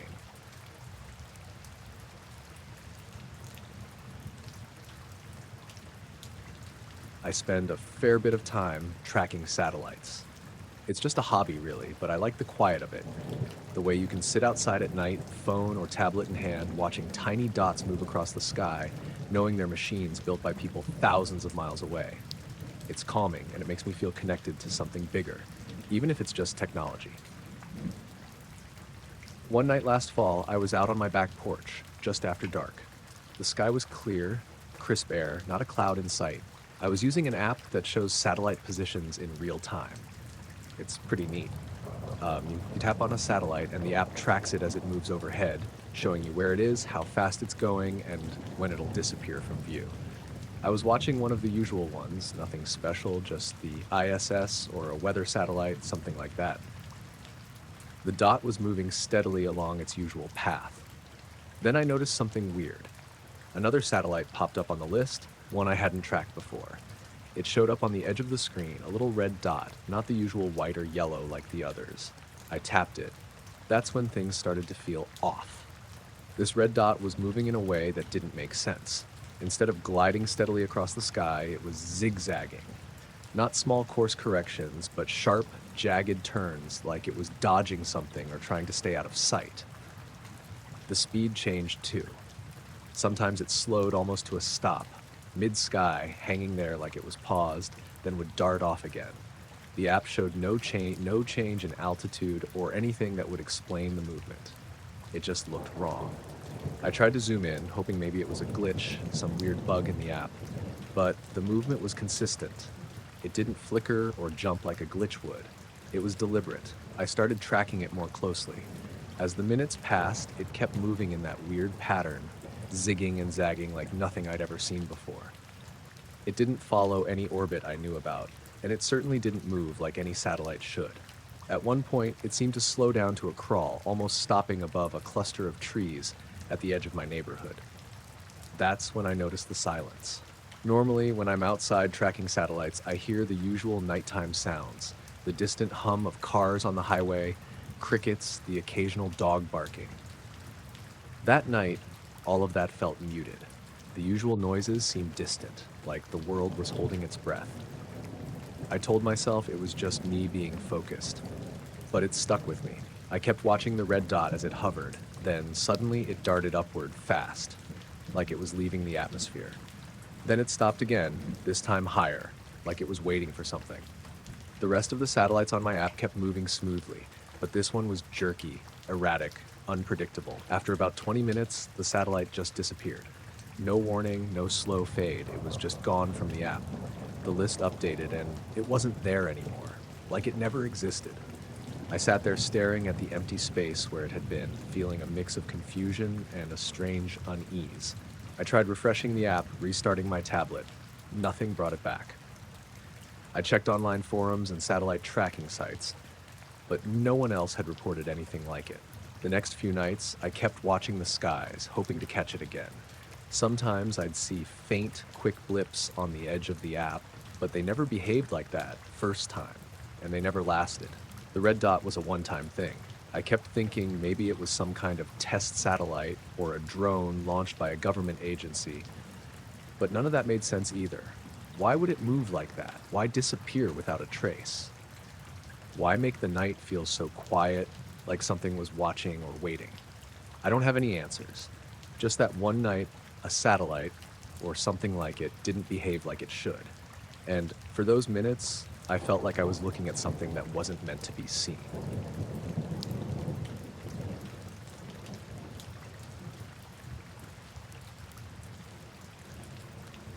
I was out driving late that night, chasing a thunderstorm that was rolling through the area. I'm into storm photography, nothing professional, just a hobby. I like how unpredictable it is, how the sky suddenly lights up and changes. The roads were mostly empty and the air smelled like rain. The kind of night where everything feels quiet except for the low rumble of thunder in the distance. I pulled over on the side of a country road with my camera and tripod. The storm was about 10 miles away, moving toward me slowly. I set up my gear and started taking pictures, focusing on the flashes of lightning that cracked the clouds open. I was shooting in intervals, trying to catch the bright strikes that would light up the whole sky. After about an hour, I packed up and headed back home. I was tired, but satisfied, thinking I'd gotten some good shots. It wasn't until the next morning, when I was reviewing the photos on my computer, that I noticed something strange. There were 3 frames, all taken within a few minutes of each other, where a dark shape appeared in the clouds. It wasn't like a normal cloud shadow or a bird. It was an angular shape, almost like a distorted rectangle or a block, hanging in the sky. The edges were sharp, not soft like clouds. It was black against the lighter background, and it seemed to float there in the middle of the storm. I went back to the original files and zoomed in, trying to see if it was just a glitch or some kind of lens artifact, but it was consistent across the 3 pictures, taken seconds apart from slightly different angles. And the weirdest part was, I didn't notice it at all when I was out there. I was staring at the sky for hours, watching the lightning, but this shape never caught my eye. I showed the photos to a few friends who do photography, and some thought it might be a camera artifact or a reflection inside the lens. But it didn't look like any flare or lens ghosting I'd seen before. And it didn't change or move between shots, it just stayed in the same spot. That day, I kept thinking about it and went back over the pictures frame by frame, trying to find any hint of movement or explanation. Nothing. The shape was just there. The clouds moved around it, lightning flashed nearby, but it stayed the same, like it was suspended in the sky, completely still. I decided to go back to the spot where I'd been photographing the storm, just to see if there was anything odd in the area. Maybe some weird atmospheric condition or something on the road that could explain what I'd seen. When I got there during the afternoon, the sky was clear and there was nothing unusual. Just trees, fields, and the usual sounds of birds. I walked around the area, checking the horizon, scanning the treetops, but everything looked normal. No strange structures or anything that could create shadows or reflections like in the photos. It was just a typical rural stretch. That night, I thought maybe I'd try photographing again. I went back out, set up in the same spot, hoping to catch something else or maybe figure out if it was a one-time thing. The storm came and went, and this time I didn't see or capture anything like that shape.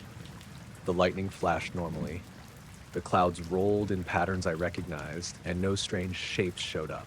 I checked my gear too, looking for anything that might cause weird images. The lens was clean, no scratches or damage. The camera settings were the same as usual. Everything looked normal.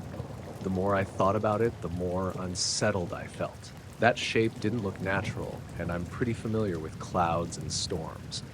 It was out of place, but at the same time, it wasn't like it was glowing or moving or doing anything active. It just existed there in those frames. I kept going back to the photos, noticing small things I hadn't before. The way the lightning illuminated the edges of the shape, just slightly, but only on some sides, like it was partially blocking the light. Sometimes it looked like there was a faint outline of something extending down from it, but the darkness around it made it hard to tell. I didn't tell many people about it, mostly because I wasn't sure what to say. I'm not the kind of guy who jumps to crazy conclusions, and I don't like sounding paranoid. But I kept that shape in the back of my mind, the way it hovered in the clouds without explanation. A few weeks later, I was at a local coffee shop, showing a friend the pictures on my phone. He's into local news and weird stuff and got really interested when I showed him the frames. He asked if I'd checked with any weather stations or radar data from that night. I hadn't, so I looked up the radar archives. The storm was real, moving as expected, no odd signals or blips that night. Nothing reported in that area that would hint at something strange. Still, the shape remained. It wasn't just in my head or a camera malfunction. I had 3 clear frames of it and I couldn't explain it.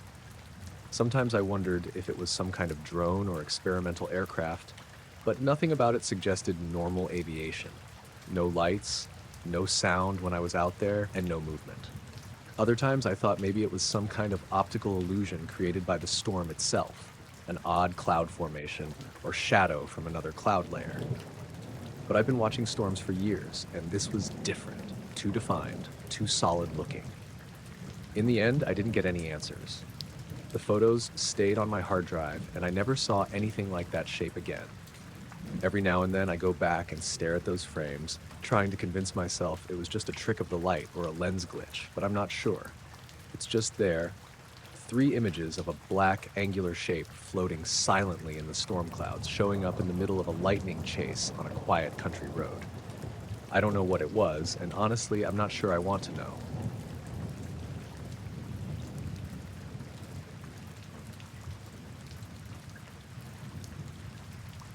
I was somewhere west of Kearney, Nebraska, when I first noticed the lights. It was a little after 3 in the morning.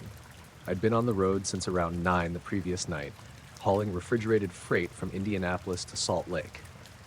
Pretty standard run. I usually take I-80 the whole way, long, straight, boring. I prefer it that way. I was in the middle of that dead stretch between towns where everything's just fields and sky. Not even billboards, just the occasional mile marker and the hum of the tires. I wasn't tired exactly. I'd had coffee in Grand Island, but I was zoning a bit. Cruise control was on, AM talk radio, turned down low, the kind of driving where you stop thinking about what you're doing. I only noticed the lights because they didn't move. They were behind me at first. I caught them in the mirrors. 3 white dots, all the same size, same brightness, spaced evenly apart. Not headlights. That was my first thought. Maybe a truck with weird running lights or someone hauling something unusual. But they were too high. Not above me, just higher than any headlights would be. At first, I figured maybe it was a plane, something banking slow or coming into alignment. But they stayed the same distance back, mile after mile. If it was a plane, it was keeping pace perfectly. After about 15 minutes, I started really watching. The spacing between them never changed. No blinking, no red or green nav lights, just white, like stars but too low and too bright for stars with the moon out. They weren't moving forward, just floating back there. I tapped the brakes once lightly, not enough to slow down much, just enough to see if they'd respond. Nothing changed. They held position, maybe half a mile back and slightly off the road to the left. No sound either. I rolled the window down to listen, but all I heard was wind and the highway. It started bothering me. I'm used to weird stuff on the road. People driving without lights, deer standing in the middle of nowhere, even drones once or twice. But this felt different. There was no behavior I could match it to. If it was a plane, why stay fixed behind me for that long? If it was a drone, who was flying it in the middle of nowhere at 3 a.m.? I passed an exit, just one of those little county roads with no services. I thought about pulling off, seeing if they followed. But I kept going. The thought of stopping didn't sit right with me. I don't know why, just felt wrong. After another 20 minutes, they were still there. I got this idea to flash my high beams. Not in any pattern, just quick on and off to see if they'd react. Nothing, not even a flicker. I kept checking the mirrors every 30 seconds. Sometimes I'd lose them when the road curved a little or dipped. But as soon as it leveled out again, there they were, perfectly spaced. At some point I looked at the dash clock. It was 4:06. I remember because I'd told myself I'd stop at the next decent truck stop after 4. I passed a rest area sign not long after that, but again, I didn't stop. The lights were still there, and I didn't like the idea of getting out of the cab. Then they moved. I was glancing in the left mirror when it happened. 1 second they were behind me, same position as always. The next second, they shot sideways, not forward, not toward me, sideways, all three at the same time, like they were locked together. No arc, no buildup, just a straight horizontal shift across the sky, way faster than anything I've ever seen. They went from behind me to out over the open fields at maybe a 45-degree angle from the truck. Then they stopped again. I slowed down, actually hit the brakes this time. They stayed put, not jittering or adjusting, just stopped like before. And then, maybe 10 seconds later, they zipped again. Straight up. Gone. Not faded. Just gone. I pulled over onto the shoulder, sat there with the engine idling, 4 ways on, just looking out over the fields. There was nothing. No sound, no motion, just the faint orange glow of the instrument panel and the crunch of gravel under the tires. I got out and walked a little ways from the truck. No traffic in either direction. Nothing overhead. Sky was totally clear. Moon to the west, stars out everywhere else. I stood there for maybe 5 minutes, not really expecting them to come back, just trying to make sense of it. Then I heard the engine stutter. I turned back, thinking maybe I'd accidentally tapped the key or the gear shift. But I was still in neutral, brakes set. The lights on the dash flickered once. Then everything was normal again. I climbed back in, shut the door, and drove the rest of the way to North Platte without stopping. Never saw the lights again. I checked the mirrors more than usual that night.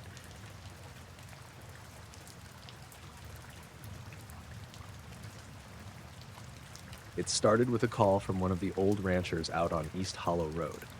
Guy named Harv Denning.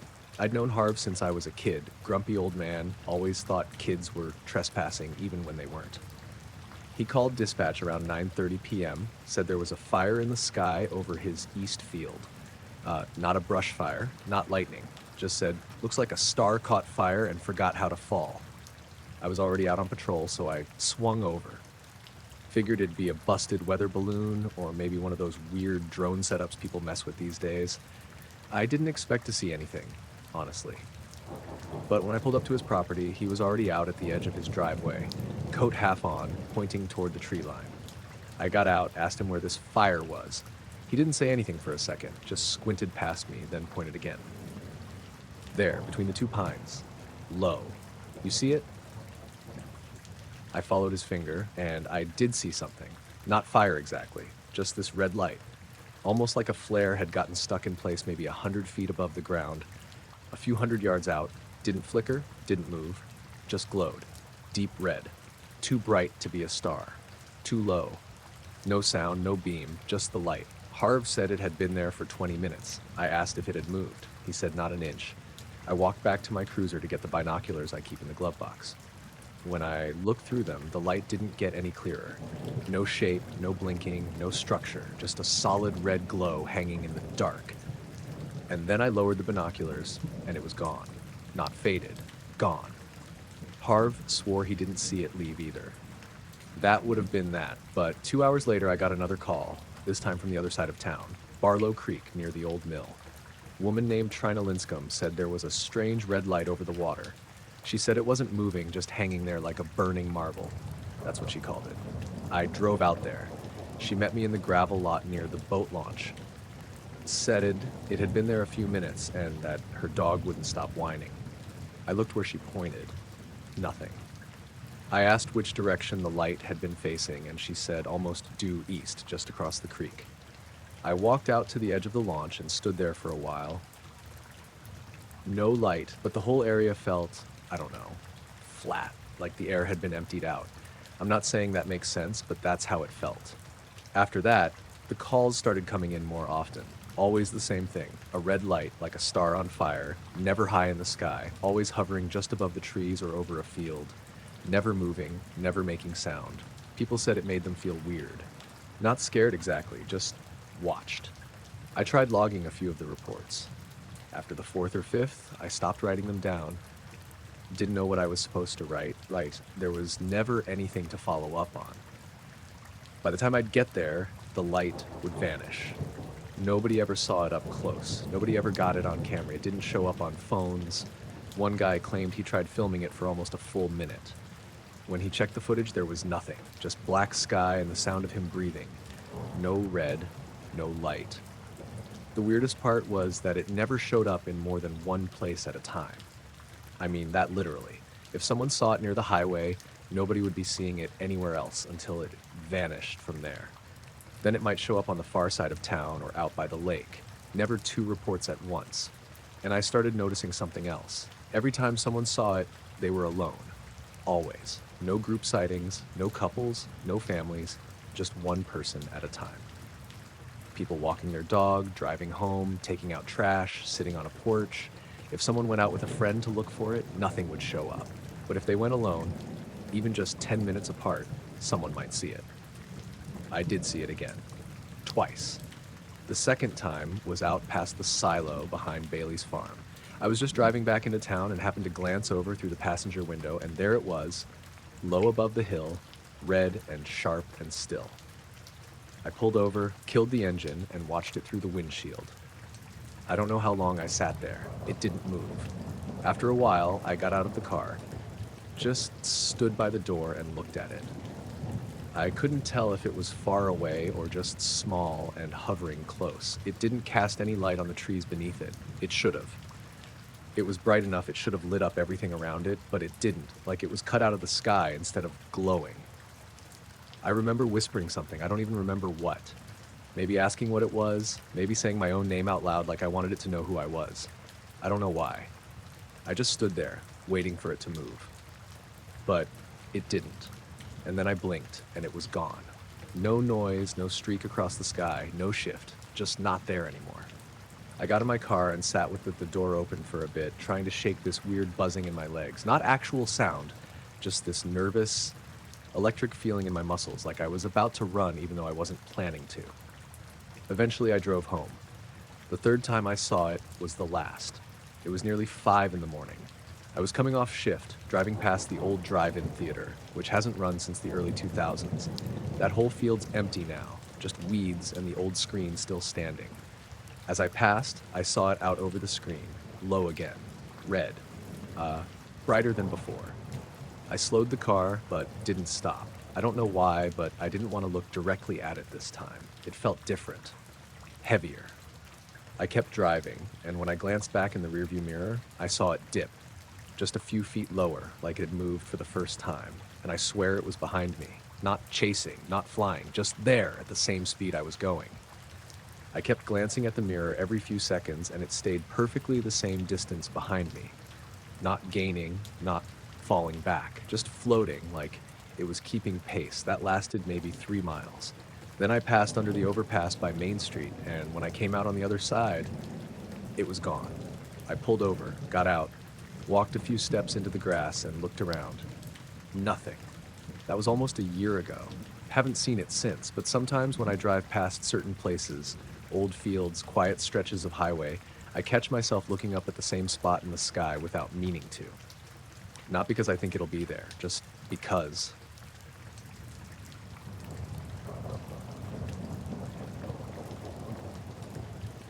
My girlfriend and I were out in the desert for the weekend. We'd driven down Friday afternoon to this remote canyon in southern Utah.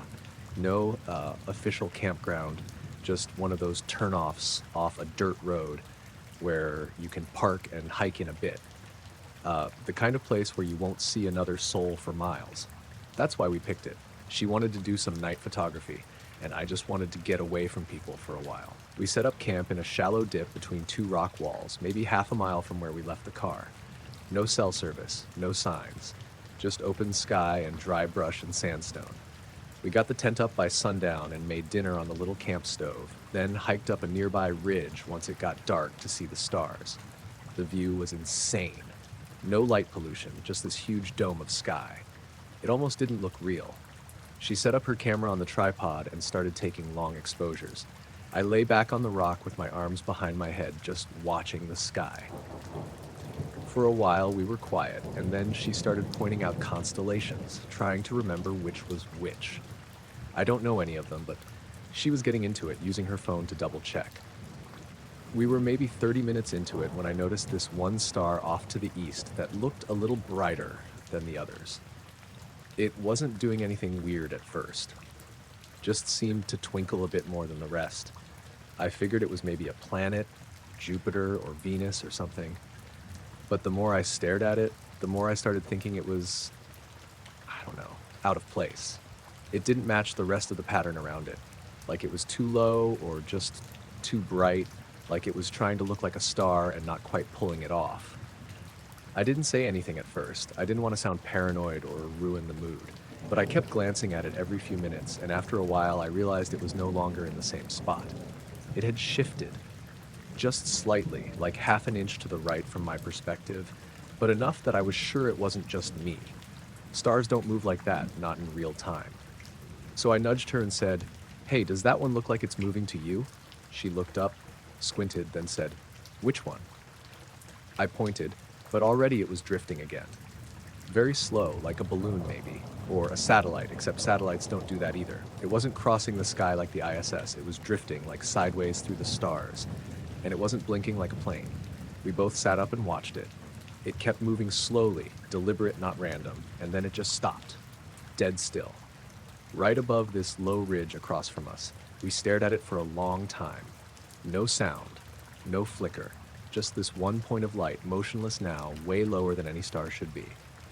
Then, out of nowhere, it shot straight upward, not diagonally, not fading out, just vertical. So fast it left a faint trail behind it, like a comet's tail, except it vanished almost instantly. It didn't accelerate, it was just suddenly gone, like someone yanked it out of the sky with a string. We just sat there staring at where it had been. I remember my girlfriend saying, "What the hell was that?" and laughing a little, but it wasn't like a joke laugh, more nervous. I didn't say anything. I was still trying to wrap my head around what I saw. I wasn't scared yet, not really. Just confused. We stayed up there for another 20 minutes or so, hoping maybe it would come back, but nothing else moved. The sky went back to normal. We packed up her gear and climbed down in the dark with our headlamps on. I kept scanning the cliffs around us while we walked, even though I didn't know what I was looking for. When we got back to the tent, it was just after midnight. We stayed up a little while longer, talking about it. She kept trying to explain it away. Maybe it was a drone or some kind of military test, but I could tell she didn't believe herself. There was no way something like that would be that quiet, that far out in the middle of nowhere and move like that. Eventually, we zipped up the tent and tried to sleep, but I kept hearing little noises outside. Twigs snapping, gravel shifting. I told myself it was just animals. Maybe a rabbit or a fox. But it felt like something was moving around us, just far enough away to stay out of sight. I didn't say anything to her. I didn't want her to panic. Around 2:30, I got up to pee. I didn't go far, just stepped outside the tent and walked to the edge of the clearing. While I was out there, I looked up again. Nothing weird at first. Same stars, same patterns. But then I noticed this really faint pulsing light on the ridge we'd climbed earlier. It wasn't bright, just a soft, white flicker, like someone holding up a flashlight behind a sheet. No beam, just an occasional glow. It didn't have a rhythm. Sometimes it was 2 quick pulses, sometimes a long one. Then nothing for a full minute. I stood there way longer than I meant to, just watching it, trying to figure out what it could be. I didn't hear anything, no footsteps, no rustling, just the faint breeze moving through the brush. Eventually it stopped, just went dark, like it had never been there. I waited another minute, then went back inside. She was asleep, or pretending to be. I didn't wake her. Next morning, I went back up there on my own while she made breakfast. I didn't see anything out of the ordinary. No footprints, no gear, no signs of people. The ridge was empty. But I kept thinking about that light. It had been right where we'd stood when we saw the thing in the sky. We broke camp around noon and hiked back to the car. On the way out, I noticed something weird about the trail. The dirt near the car had a few marks on it, straight lines, almost like someone had dragged something heavy across it. Not deep, but not natural either. My girlfriend said maybe it was from when we dragged our cooler out, but it wasn't in the right direction. These lines led into the brush, not away from it. She didn't want to talk about it much after that. We drove home, mostly in silence. She hasn't brought it up since, and I haven't either. I still don't really know what we saw or what any of it meant, but I haven't been back out there. Not once. I still have the GPS coordinates saved, but I don't think I want to know what's out in that canyon.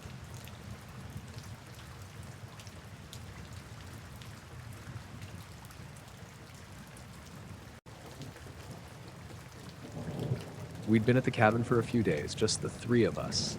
Me, my wife, and our son, Jake. It's out in the middle of nowhere, really remote. No cell service, just the kind of place where you drive for miles through dense woods to get there. We liked it for the quiet, away from everything.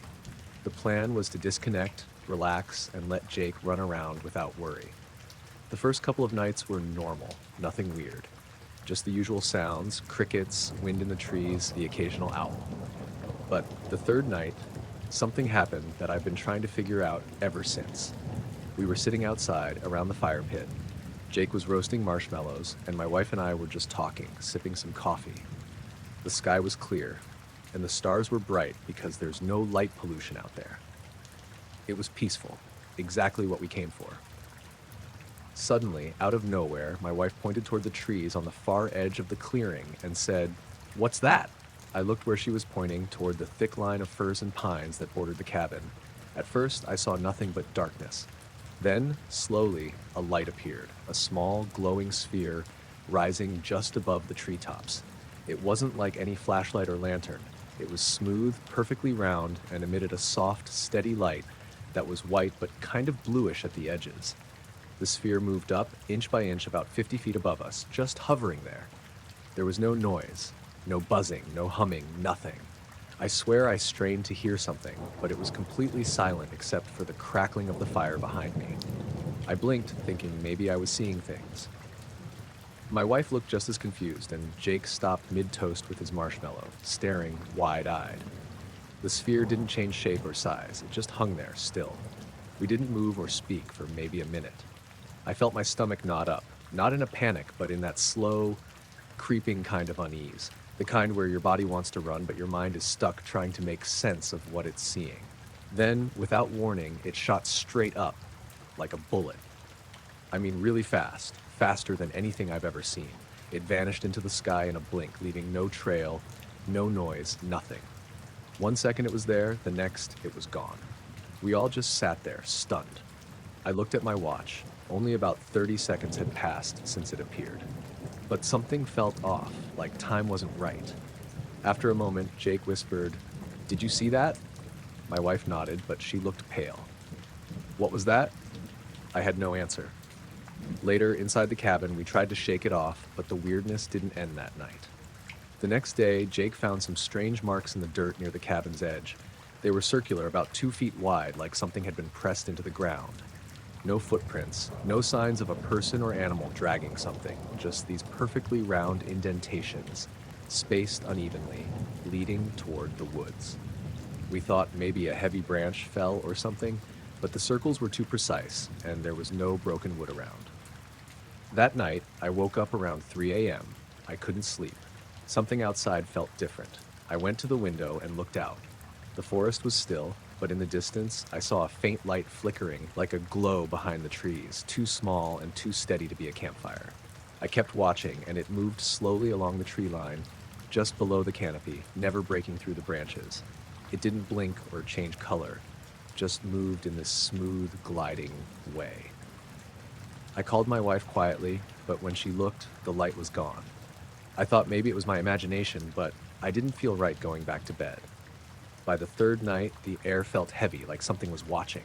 We all stayed close together, the fire burning brighter than before. Then, again, that sphere appeared. Same place, same silent rise above the trees.